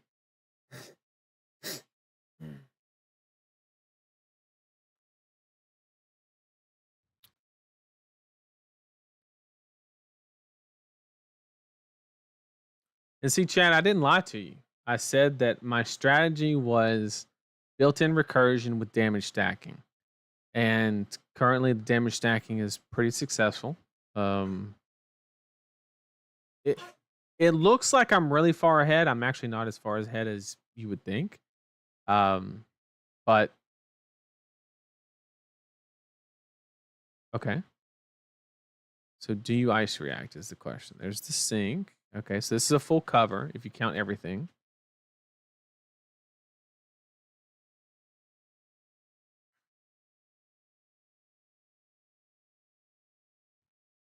And this is just a 60 card deck. Straight up. I took 2 standing orders out and put in I made the rune chant, so I get to do 6 more with go again. And then swing Rosetta for a good old 2 and 2.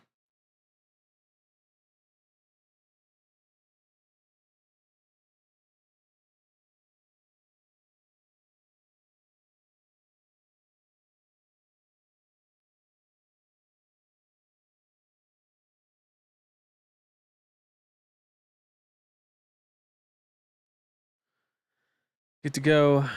If you want to see this in action at a very high level, the second Indianapolis calling, I did a stream game round 3 or 4 where it was like hard Giga Fatigue Oldham, and I just right loops him at the end, and it was a really good game. A lot of people said they enjoyed watching it.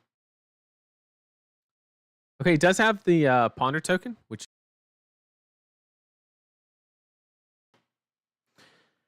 so here we have a very easy solution. We're just going to play this out because we can, and then we're going to play this because it has go again, and then we're going to play the Scar out because the Scar obviously isn't doing anything, and we've only drawn 1 lightning, or our ball lightnings. We still have our lightning surges in there, which means we're going to hang on to this in arsenal because it's very likely that it will be turned on, basically. And now we do have a very valid decision here that's not a very obvious, right? Like a lot of people are just going to say, oh, you just play the Scar for 7. There is an argument where you keep the Scar in Swing Rosetta for 2 and 2, which is split damage. But I think in this specific situation, because the life total is at 17 already, I just want to get cards. Simple as that. I just want him to give me cards. But if this was a better attack, because in the late game, this card sucks. It doesn't do anything.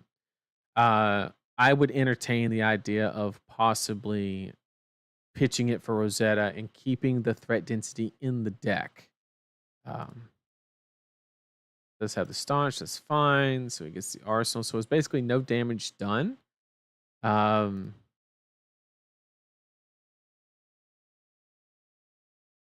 Okay. So if you're in this given situation, the answer is always play Tome of Harvest in this position against fatigue. The answer is, or the reason is, because if we rip any off the 3 cards we draw, if we rip any Earth card, we're guaranteed to keep this sucker around another turn and produce even more damage, which is amazing, right? So we're going to rip the Tome. Even though we're getting rid of an attack, we're going to rip the Tome and hope that we draw another Earth card. That's all we want. Okay. Accomplished, right? That was our number 1 goal. That's all we wanted. We wanted to achieve the Earth card. And so now what we're going to do is we have a couple options here. It's actually very interesting. We have the line open to us where we can Plunder Run and then E-Strike for 5 draw a card, and then we can Snatch Snap. We can save the snaps. This is our 3rd channel. So the value of Snapdragon Scalers is very quickly dwindling. But we know we're pitching this. That's what we know. And I think I like banking the Plunder Run for the following turn since we're keeping it. So what I'm going to do here is I'm going to go ahead and make my Rune Chant to secure the Channel Mount Heroic for the following turn. And we don't need...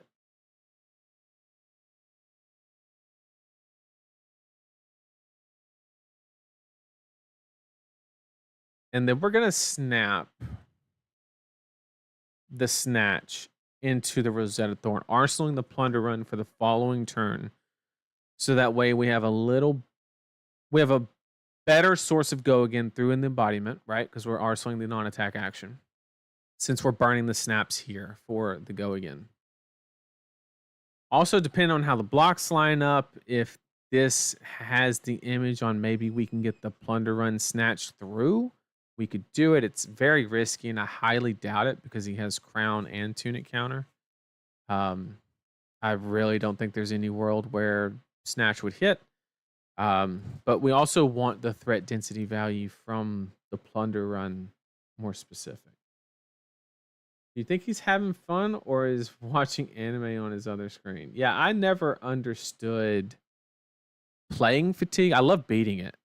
It's my favorite kind of game to play as far as beating it, but I hate playing it. Like I don't know. Some people say they enjoy it, but it ain't me. Yep, there's the Staunch. Okay.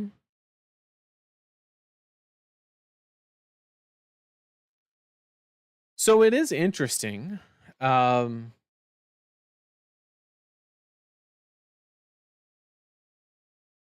I think we don't play the Plunder Run simply because if we draw 2 attacks, I don't think we can play them. So I think in this particular situation, I just like still sticking with the line of Snatch. Because once again, Plunder Run's not pumping it in any way because it's not coming from Arsenal. So I like just playing the Snatch here, snapping, and then swinging with Rosetta Thorn.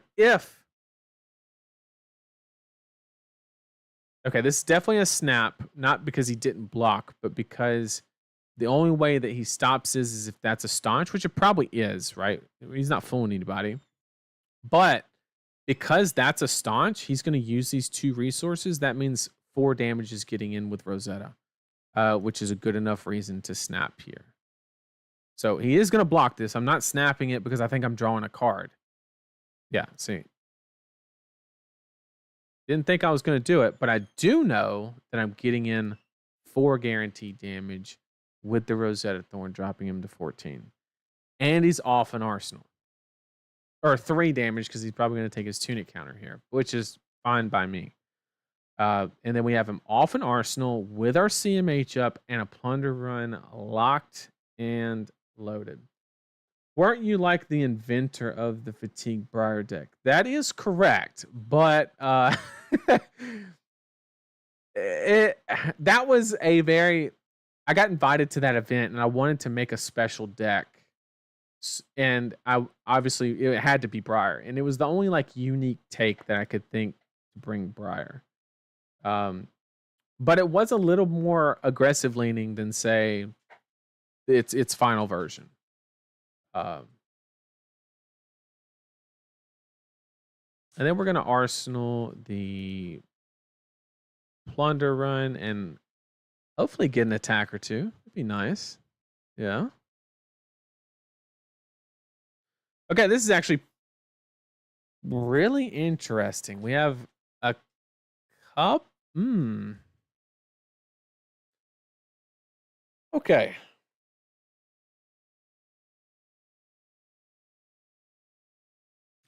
So the Tome of Harvest. Let me paint the picture very, very clear in this situation. The Tome of Harvest is not to keep the Channel Mount Heroic out. The Tome of Harvest in this situation is to simply get a better hand.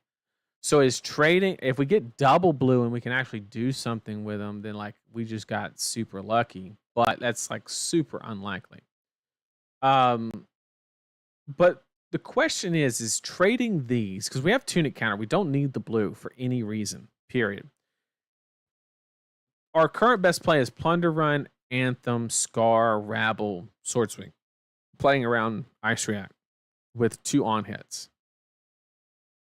Is dropping the Plunder Run effect and trading these 3 cards for 3 new cards potentially better is the ultimate question. I think the answer is yes.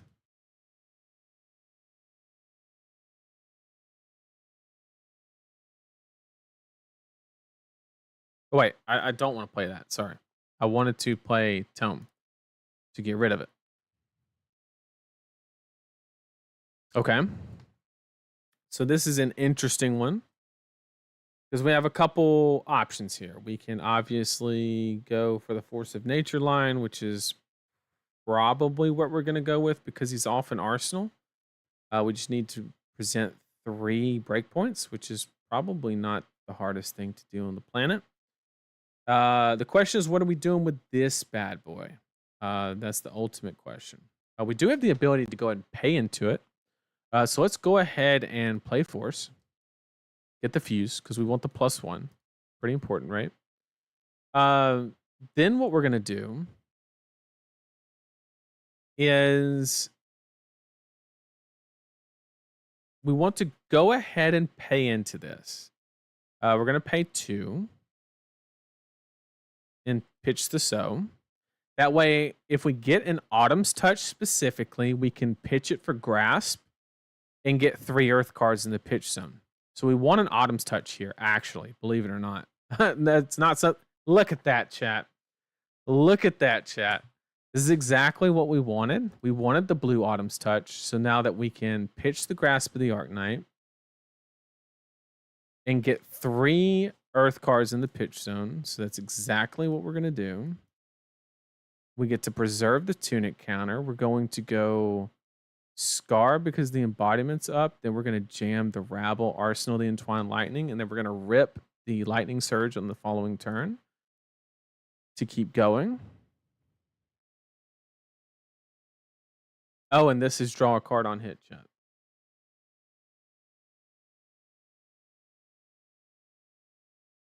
People think playing Fatigue is easy. It's not easy. You have to know exactly what your opponent's doing. Fatigue, you need to know nothing about your deck and everything about your opponent's deck every time. Is it RNG though? Because I specifically have not seen an Autumn's Touch, and I specifically presented the situation that, you know, we needed the Autumn's Touch to be able to pitch. I mean, yes, it hit, and yes, we got the perfect split. I'll take that as RNG. But it was a calculated play. It was calculated. But now it's currently drawing a card. I made the choices that allowed it to happen. And yes, it was good RNG. That is correct. But I actively made the choices that gave me that possibility.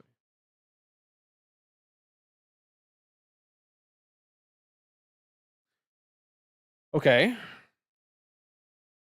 So in this situation here, I think it's pretty self-explanatory that he hasn't blocked with Rampart yet, so there's no reason not to jam this for another 2 because we have Tunic Counter once again. So we're going to see another 4 cards. Complete whiff. Thank God. And then, because we didn't want that hand anyway, so good shuffle. We're going to get a bunch of damage in here.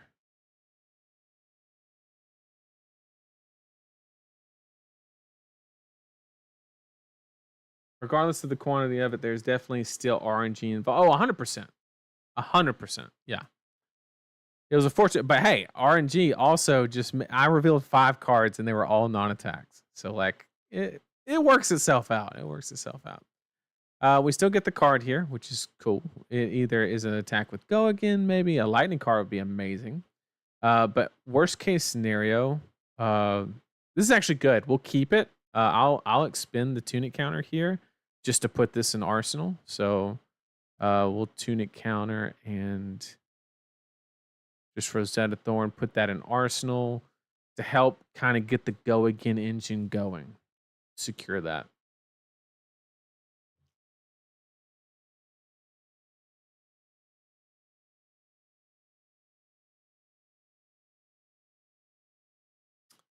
All right. This doesn't matter. We're never seeing him again. Arsenal. Okay.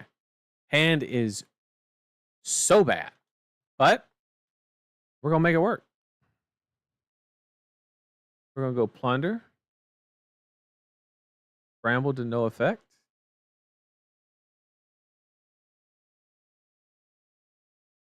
We have to keep 1 Bramble in the deck for the loop. That's the most important part.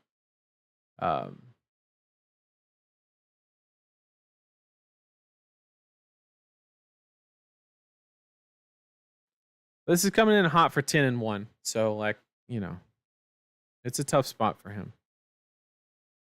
10 and 1 draw card. He's the better croffer anyway. Oh, man.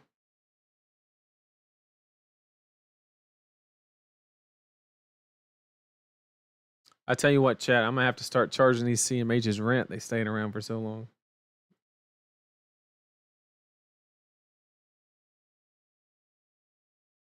Blizzard, too bad you die if you played it. Too bad.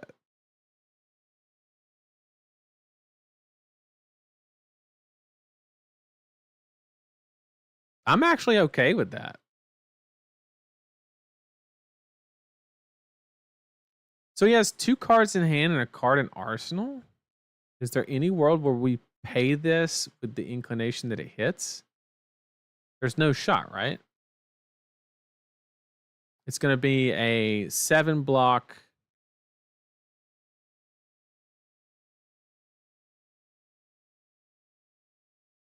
There's no shot it hits, so we just keep the EV of keeping the cards. Good Blizzard, though. Nathan, back to the only good thing you can ever do, play prior than not play slow. Oh, man. But he's still going to have to, like, lay down his whole hand. And then we have a diverse hand. Once again, we still haven't seen the lightning surges, so we want to hang on to these cards actively.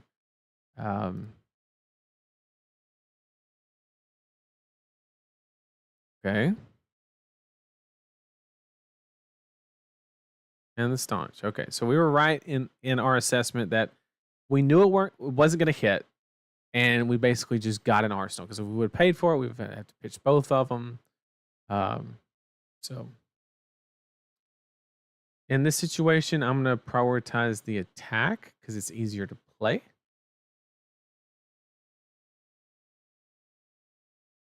Okay. Here we definitely go nimblism.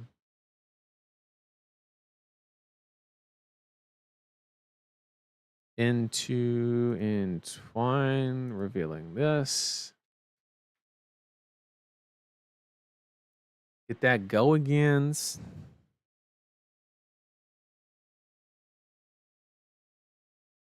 I wonder if this deck could use more Aurora deck upgrades. I know, right?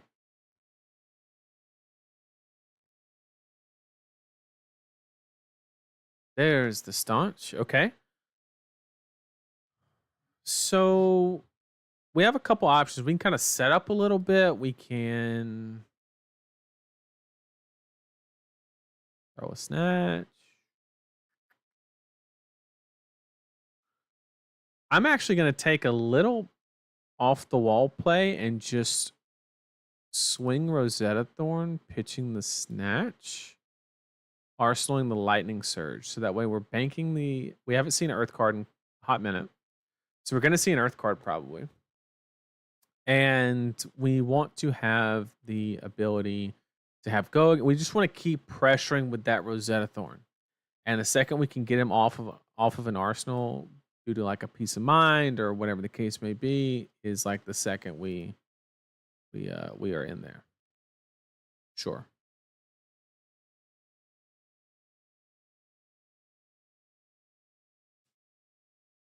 Arsenal.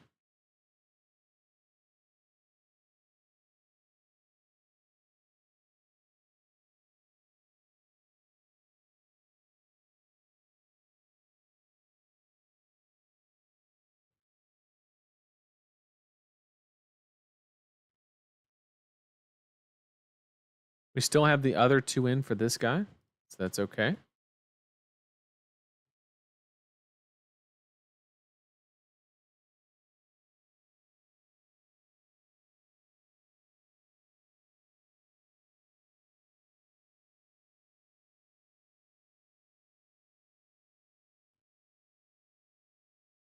We have Tunic counter up, so we can actually afford to pay through Blizzard and still do what we're trying to do. We're trying to present as much split damage as we possibly can.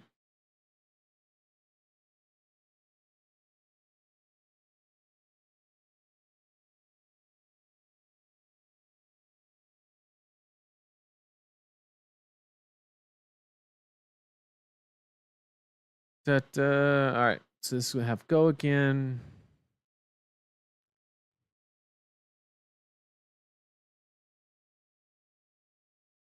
And we should have one more Bramble Spark for the loop. That's our main pick. We need one Bramble Spark and one Rights, which we have one of each in the deck, and we just loop. I don't know why there's a giant Snapdragon Scalers on my screen.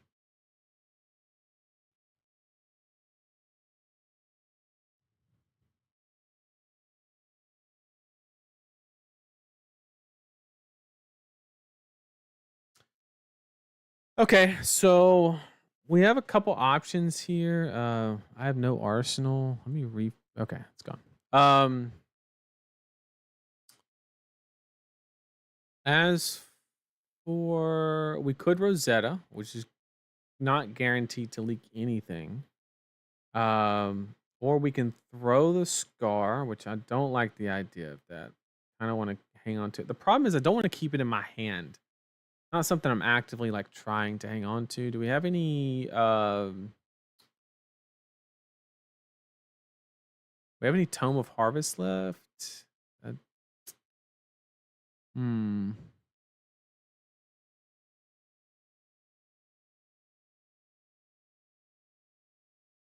I mean, it still gets the card with Rosetta Thorn anyway, but we actually want to get to the cycle. It's the weird thing. I'm just gonna swing Rosetta. And then Arsenal the Entwine.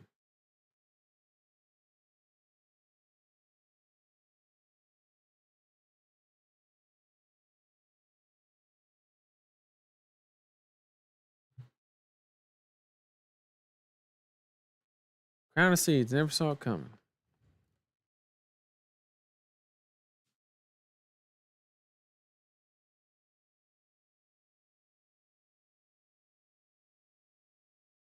And we still have all of our armor for the. We need to keep a count on Terra Sunders, because kind of the win con of the deck is to fatigue you down to your loop, and then they Terra Sunder you. So you don't let go of the armor for any reason until you see all three Terra Sunders gone.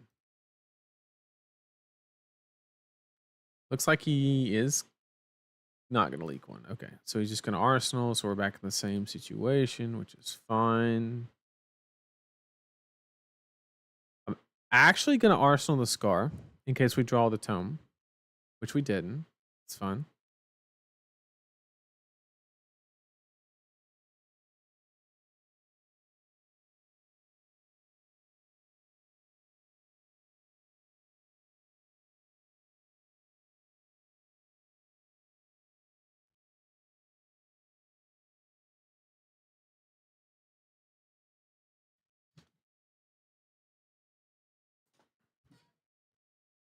And then we'll play the Scar for Scar out. Hoping that he pitches for this Rune Chant. He kind of has to because he's off of a Tunic counter. Unless he wants to take one, which is fine.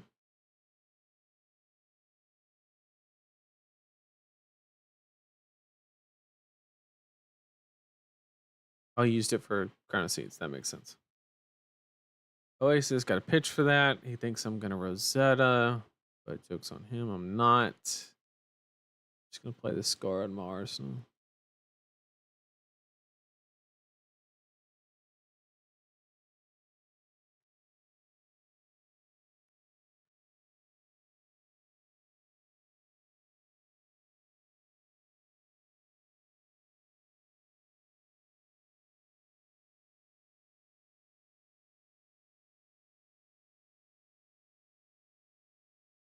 Sing below, sure. He's going to swing for Hammer, which is fine. We have Tunic counter. No sweat. No sweat. We do have two cards conflicting here for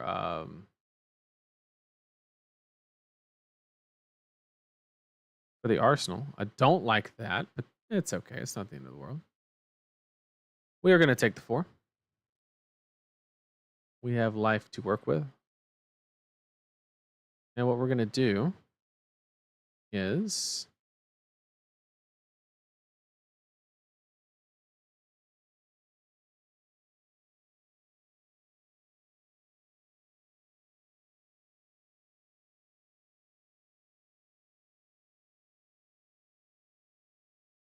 I wish this deck ran Earth or Surge. I really wish it did. That would be like phenomenal. But it doesn't. So here we have an interesting choice. We actually need to count our attack action cards to see how many we have left. I can't see that last line, unfortunately. Can I hover over? I can't see behind there. 1, 2, 3. 1, 2, 3, 4, 5, 6, 7, 8, 9, 10, 11, 12, 13, 14, 15, 16, 17, 18, 19. What? 20, maybe 21, 22, 23, 24. So we only have like 6 attacks left in the deck. So we have to ask ourselves the honest question of what are we actually pumping? And it's, it's one of those questions that actually has to be answered. And I think we're going to grab it anyway because we have just enough. But it's not as easy of a call as one would think. So here we're just going to make the Rune Chant. Get the go again.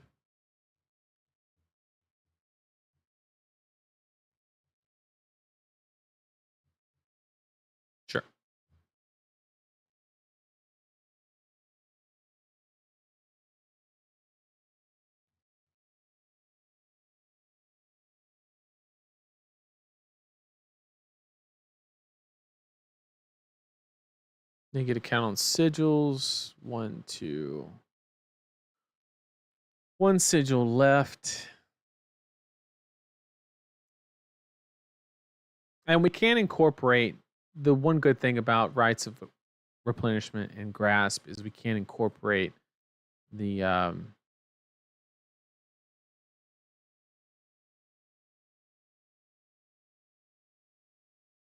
it's very easy to we don't want both of these cards. So what we're gonna do is we're gonna put this one next to the Channel My Heroic. What we're gonna do.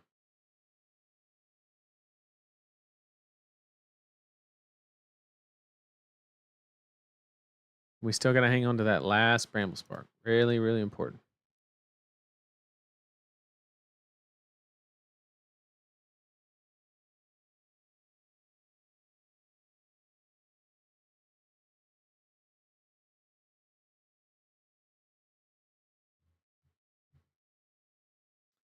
Cornfields are my favorite sight to behold. I don't know about that one, Chief. Okay, that's fine. You do that means you can't attack me, so I don't mind delaying.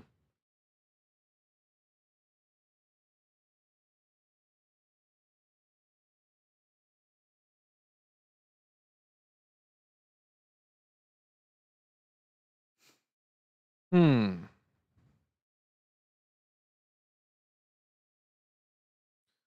Now, this is kind of tough because I did say that the Bramble Spark is very, very important, right? We need to be able to beat the loop as it goes down. It's very, very important. So, but this is actually a pivotal moment here. And the question is can I beat the Oldham player on a...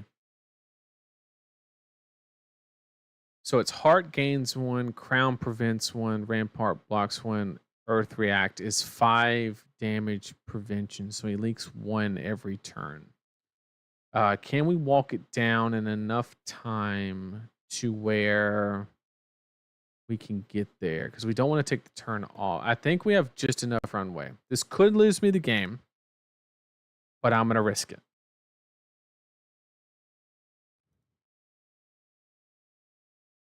I'm not going to save the Bramble Spark. Whereas I think I should have. But then again, I think then the only play is throw Autumn's Touch, which I don't know. Maybe that's effectively the same because we know we're just going to get hammered anyway. So it doesn't really matter.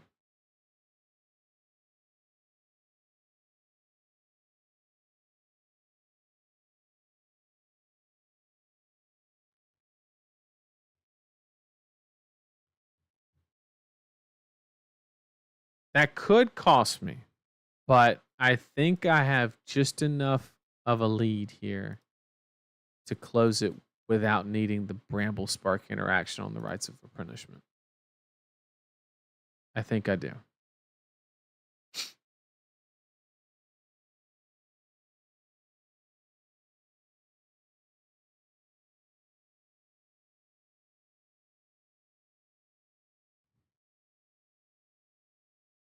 Attacking me, we have the ability to tome into an attack.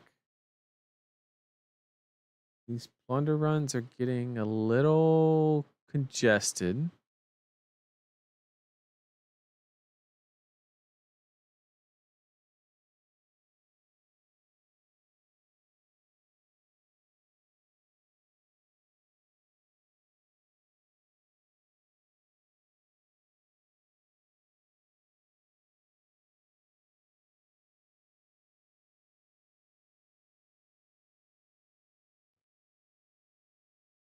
Okay, there's the rights.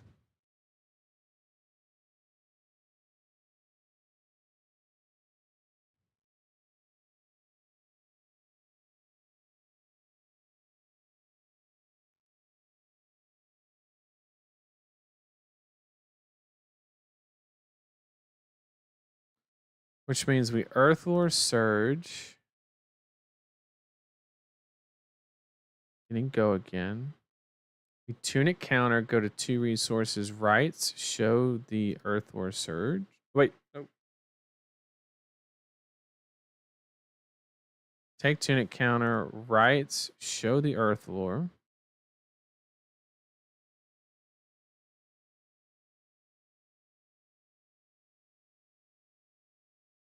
And we target the other rights to go to the bottom.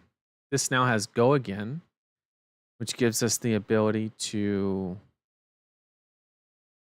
swing Rosetta.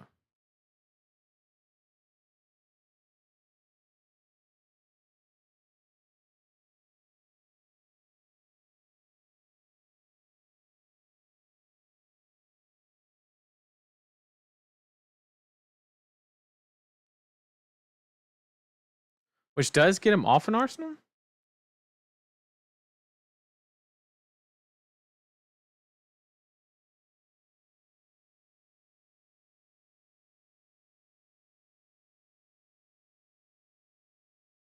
Unless he wants to take a little bit, sure.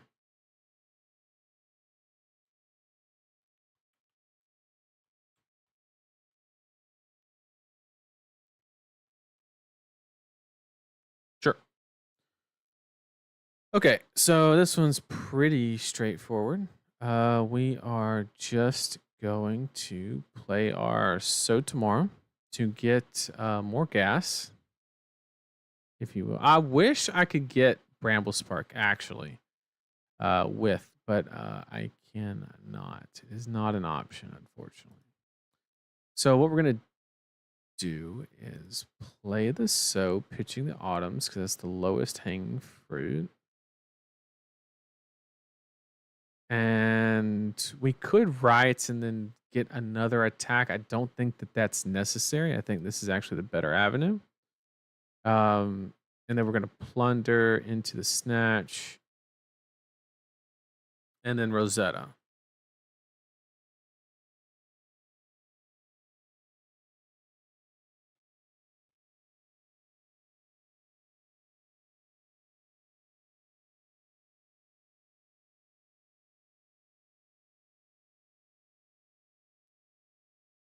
We're just trying to set up with that loop. We're trying to get to a... In this situation, we're actually trying to walk the life total down a little bit. We want to actually reach parity in an effort. If we can ever turn Heart off, it's like really advantageous. But we'll see.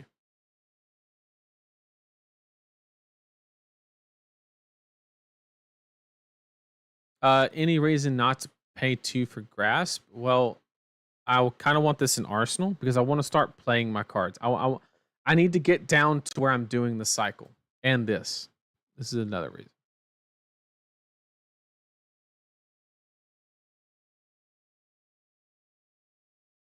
Theoretically, he could Ice React here too.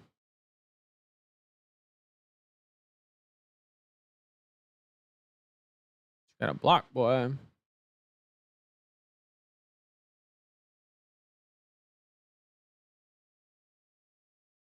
The intention was if he didn't have the Blizzard, I would be able to. And the reason we don't make one there is I don't want to break the chain and give him another block on Rampart. That's the reason we don't do it there. So it's either take 2 damage or give me that. That's fine.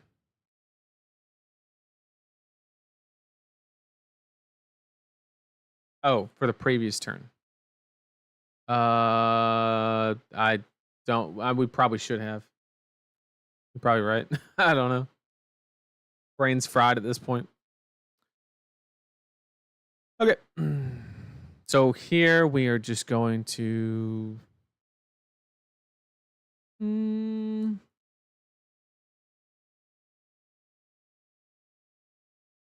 think I actually want to resolve this round on me. We get to draw a card.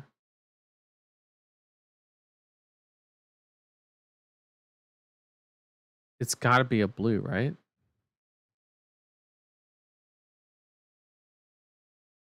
And that allows the Rosetta swing because we'll have go again.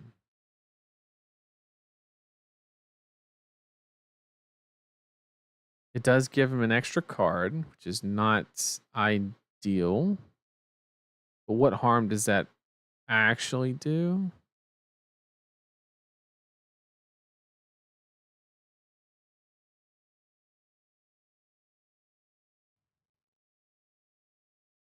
Hmm. Because if we draw another attack, we can bank the lightning surge.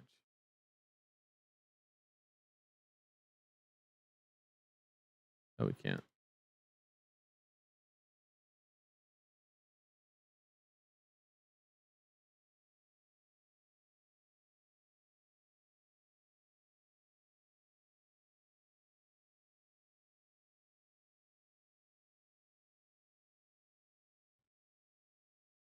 I don't think we have any tomes left, right? Yes, there's no value add on holding the arsenal. So we just pitch it for arcane to get a little bit of split damage to kind of force the crown of seeds.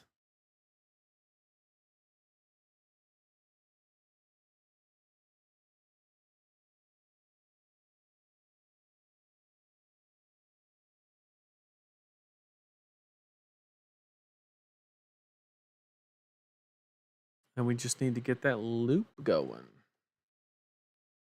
That little old loop. And we're just looking for an opportunity to just block what that this round's on me is ultimately what we're trying to do. We actively want to block with it.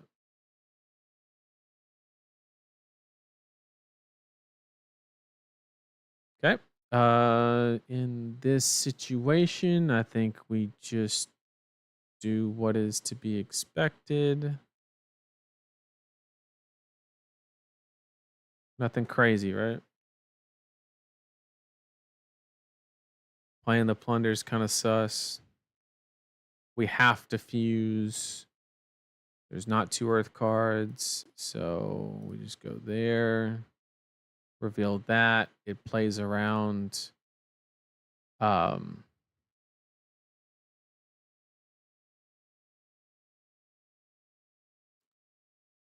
around Ice React because we want to arsenal the plunder run anyway.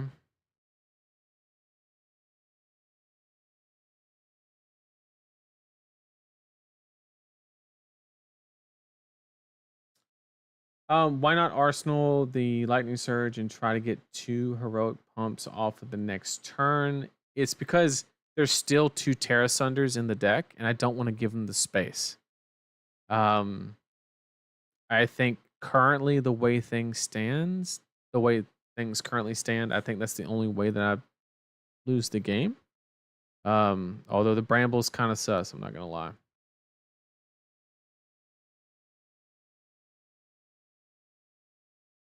It's close, I'll admit. It's close. That's full block. He's gonna hammer. That's fine. We're just gonna arsenal the plunder run so we can get value out of it. Might have to play it on Autumn's Touch. Not the most attractive thing on the planet, but you know, which we are.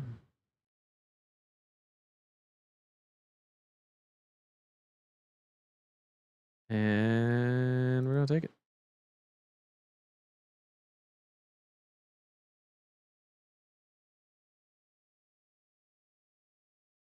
We're gonna play Plunder Run.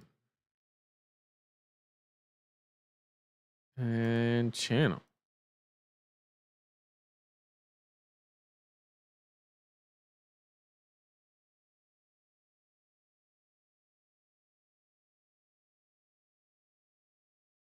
And Autumn's Touch for the Tunic counter to follow. Coming in hot for 11. We go against.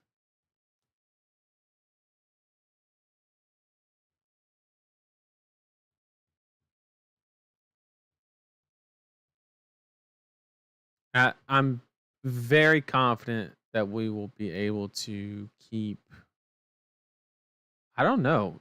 Does the next hand have an attack? I think there's the last Autumn's Touch. I think there's the last Autumn's Touch.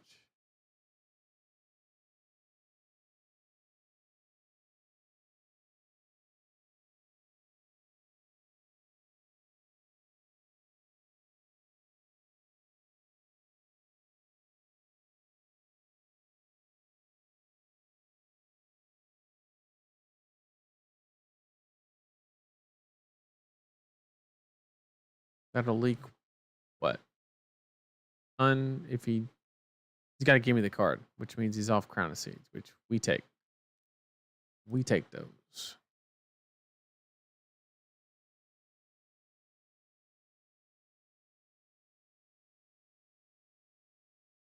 Taking the 2 damage. Okay.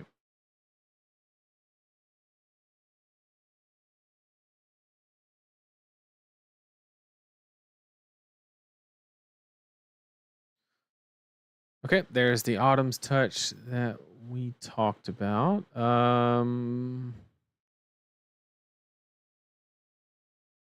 Yeah, so we just make a rune chant here. Swing Autumn's Touch. That's double earth.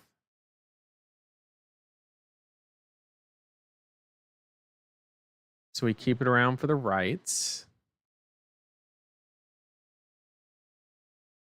We're going to arsenal that this round's on me. Simply because we need to remove a card from our decks, because our only attack in our deck currently is Rites of Replenishment now after this Autumn's Touch. So we have literally 1 attack in our deck. And so we need to get down to a 4-card deck so that way we're drawing it every turn. So if he forces me in a position where I have to block a Terra Sunder or something like that, what we're going to do is we're going to block with the Crown and put that this round's on me from Arsenal to the deck to recreate that 4-card hand is what we're going to try and accomplish.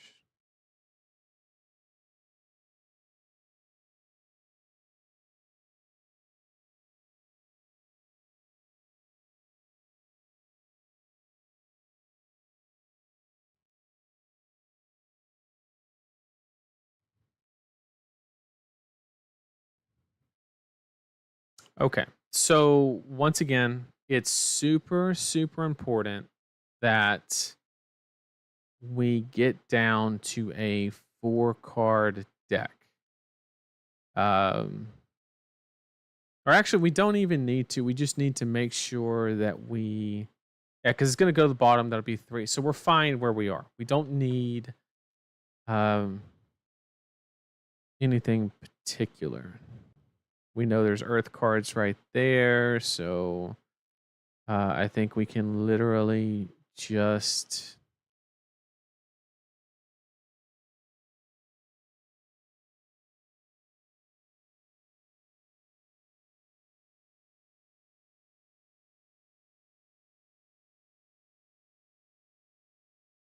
Command hop for 9. Technically 10 with the rune chant. Sorry, chat. I know this isn't riveting stuff. Scroll down to that rights.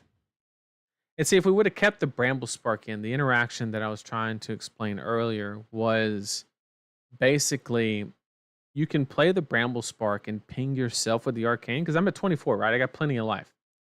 You have the ability to Bramble Spark yourself and basically you've dealt Arcane, so you get to put a non-attack and an attack on the bottom of your deck, and you just keep grabbing Bramble Spark. So now it's coming in for 9 is basically the strat. Okay, so for this situation, what I like to do, so we have 2 non-earth.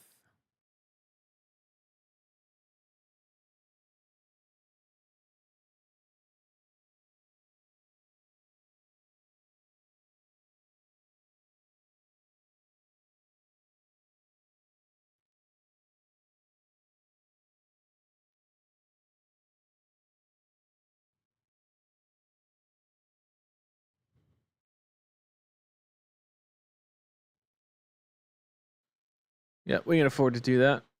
Keep it coming in for 9. We're just trying to get those cards out of that deck.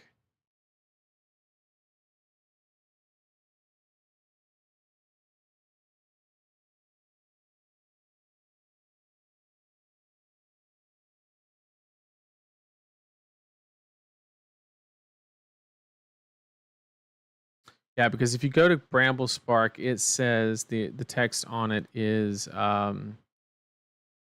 Deal 1 arcane damage to target hero, and then Rites of a Replenishment, if we go to it, says if you've dealt arcane damage, you get to put a non-attack action to the bottom, and if you fuse it, you get to put an attack action to the bottom. And you just keep doing that good old-fashioned rotation, and that's it.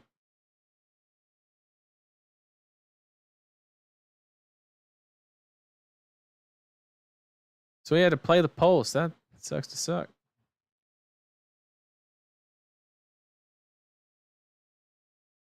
All right, this is where the game gets good. We are actually, just to make things...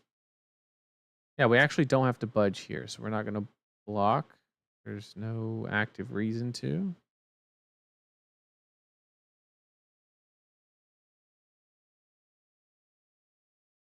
And then we guess...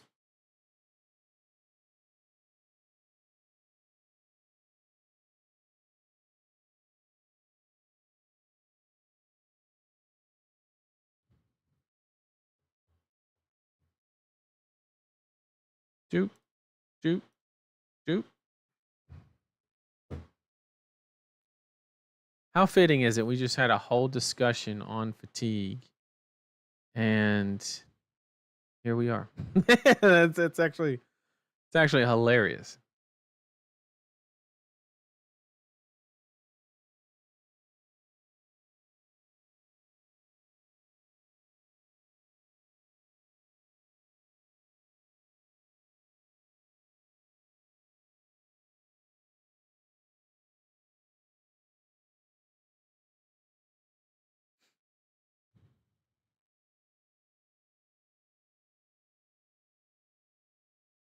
Yeah, it doesn't change anything because we're still pitching for that. So sure, take the 4. We'll walk it down.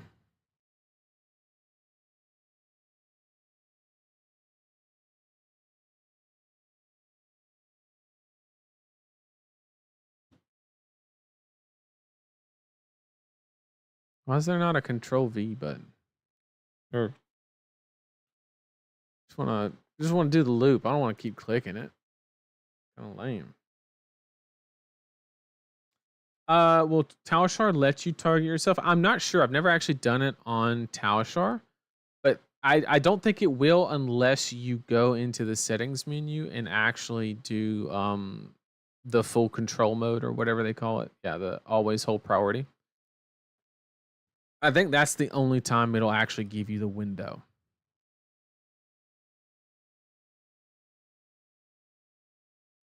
Okay, so the only thing that is concerning is the last ditch efforts. That's something that we do need to be mindful of. I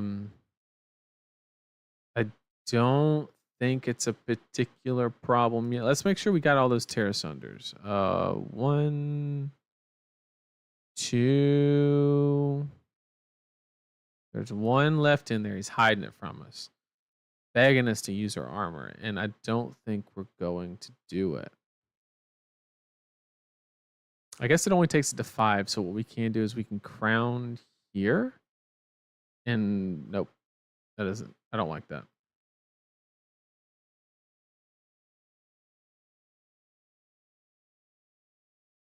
Because at this point, I would love to dip under and then prevent the life gain.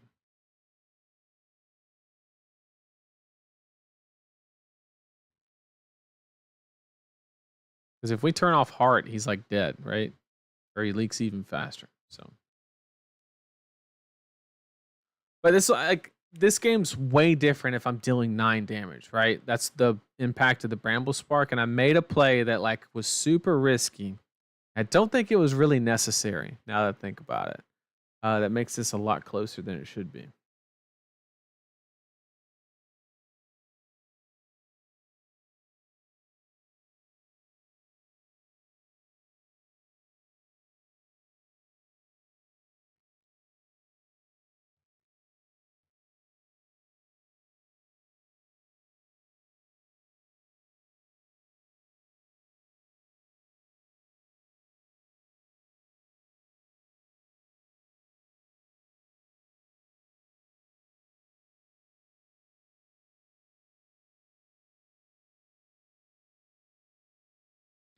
All right, here is his tear asunder.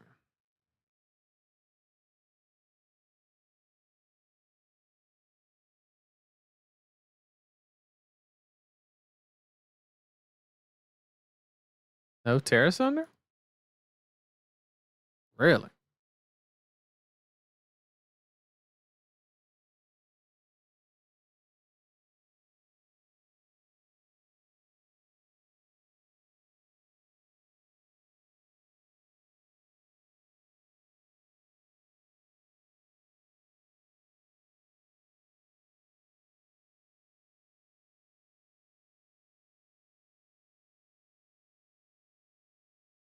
Okay, yeah, let's take this one.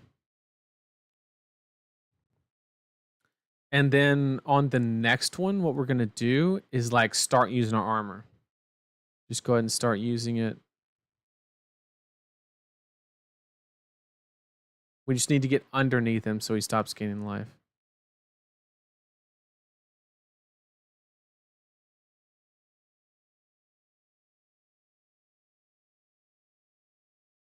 Is there ever a line to sync the this round's on me and go force rights Rosetta to force out the extra card? That's our closing plan. So he no longer has a deck, right? And so if there's a line where when we walk it down, that is our out. Is what we're gonna anthem rights Rosetta is kind of the game plan. Okay, so here's the tear because he just ate 6 for. Did I do the trigger? I did, right?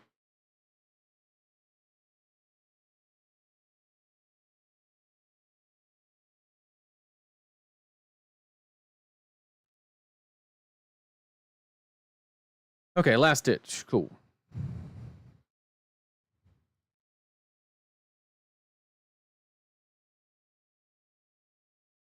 So here is where we go.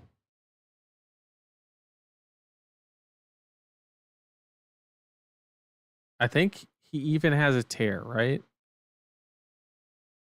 1, 2. So he's trying to last ditch into a tear, and we're not going to let it happen. So what we're going to do is we're going to block like this, sync the this round's on me. Then when he tears, we'll block 3 and 5.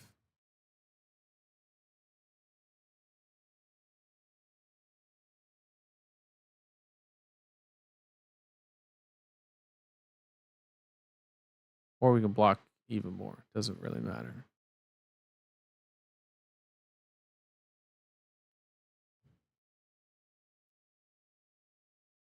Or just doing that thing. Okay, and we know this is a force. So we can block here and here.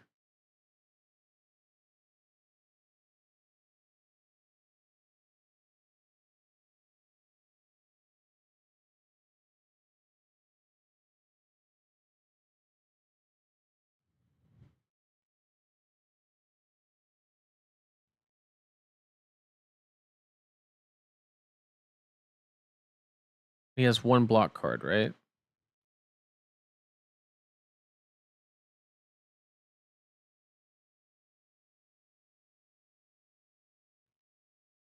Blizzard, last ditch.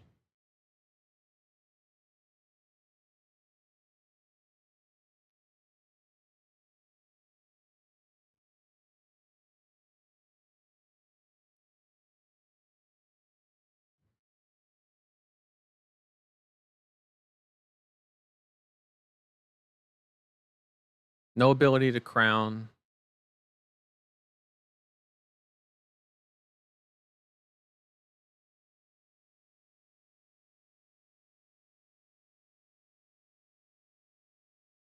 So it's just Heart and Blizzard.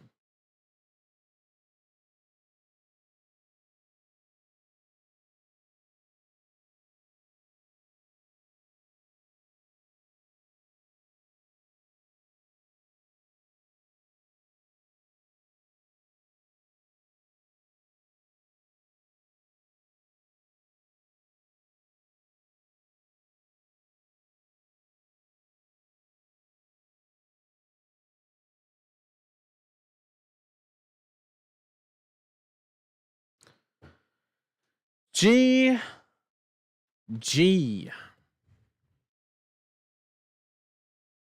No blocks for you, brother man.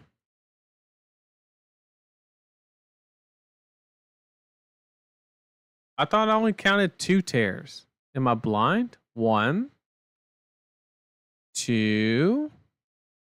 2 tears, right? 1, 2, 3. Oh shit, I'm blind. Psych.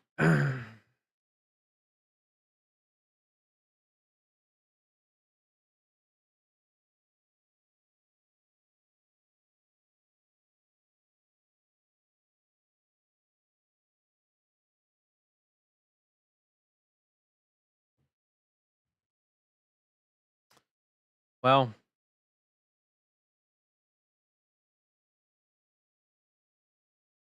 honestly, that was so good it could have been scripted, bro. Like see, the stuff I'm telling you it works. It works. I even like gave up the Bramble Spark, I think, unnecessarily. And still got there. Got a little close at the end, obviously. But I think that, man, I can't believe we just went over fatigue and then I went into like a Giga fatigue matchup. Oh, that's so good. That's so good. It would have been embarrassing if I lost though. So a little bit of pressure, a little bit of pressure. Also, that match would have went way smoother if the deck had red Earthlore Surge, even just one, because I would have loved to, instead of getting Channel Mount Heroic, I would have loved to just get red Earthlore Surge in this matchup specifically. Just being able to jam the rights for like, 11, pretty good. So that's what I mean by understanding the final state and kind of how things kind of, end the progression of the fatigue game. I will say that that is the first time I've played against an Oldham that actually ran the last ditch efforts, and I kind of wasn't expecting that. I mean, obviously I did once I saw it, and I kind of had to keep my life total way higher than I normally would. But that was 60 card Briar into 68 card Giga Fatigue Oldham. The only attack in the fucking deck was Choke Slam. Like disruptive attack was Choke Slam. It's like this deck was made to beat my deck. You just have all the staunches. Choke Slam is specifically good into me. I mean, and we got there. We got there because we had a plan and we executed it. Simple as that. And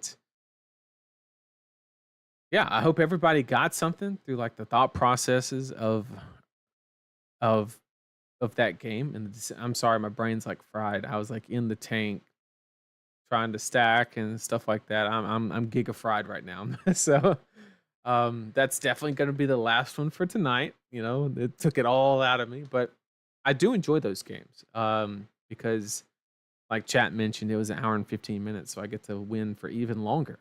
And just oh, that's a good question. How much damage was presented on my end? That is a fantastic question.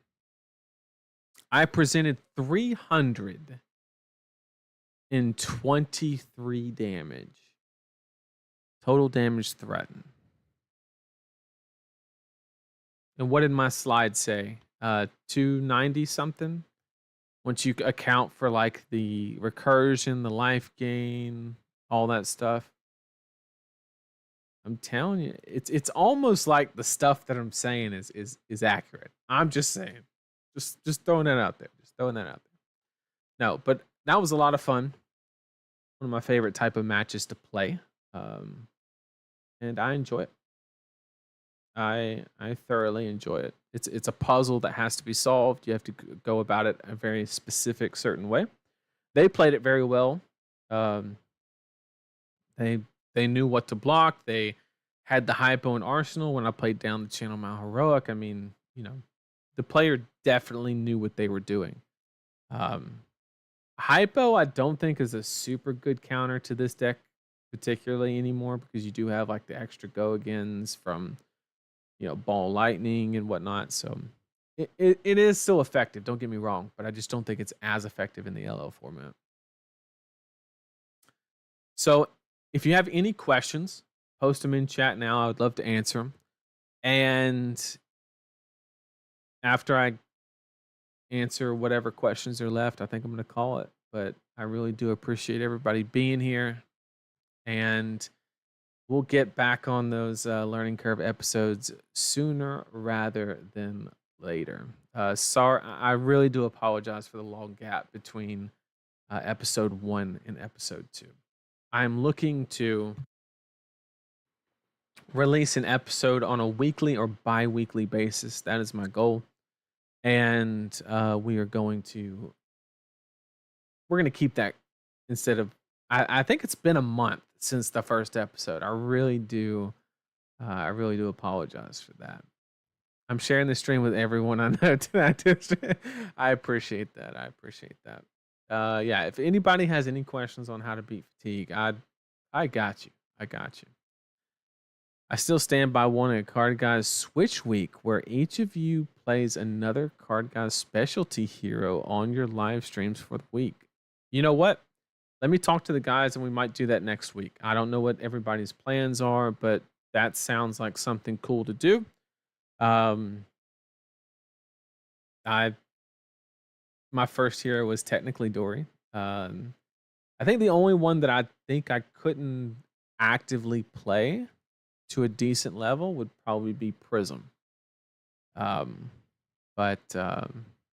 we'll see. I'll try and talk the guys into it, see what they think. Also, we still got an hour and 10 minutes.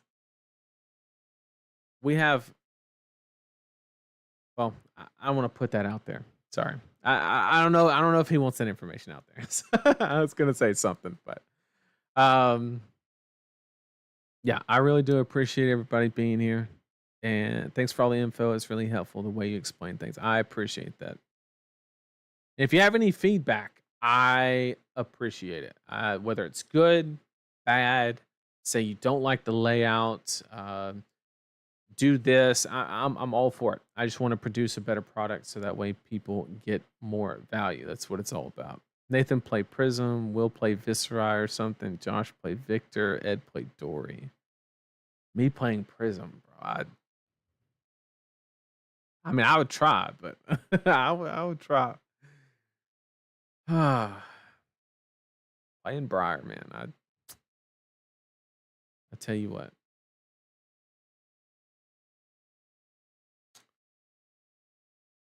Can't wait till this set comes out. Can't wait. I haven't played that hero in a year. I get to play my favorite type of matchup. It's good shit. All right, well, questions look like they're starting to drop. Maybe create your slides with the face cam designed in so it doesn't cover anything. Yes, that is. I see. That's exactly what I'm looking for. Exactly, because the first one I did, things were laid out in a way to where like it literally didn't touch anything. Like it was perfect. But there were some slides that I didn't have the ability to like maneuver it, and like I should. It was much harder to do it with the way that this was. There's just a lot more words on these slides. Is the biggest problem. So, but you're 100% correct. That's exactly the type of feedback that I'm looking for. I really do appreciate it. It would be cool in this off season. Yep, I agree. All right. Well, thanks everybody for joining me. I really do appreciate it, and good luck in everybody's preparation for their skirmishes. And I will see you in Tampa. Hopefully, I'll see you next week. Take care, everybody.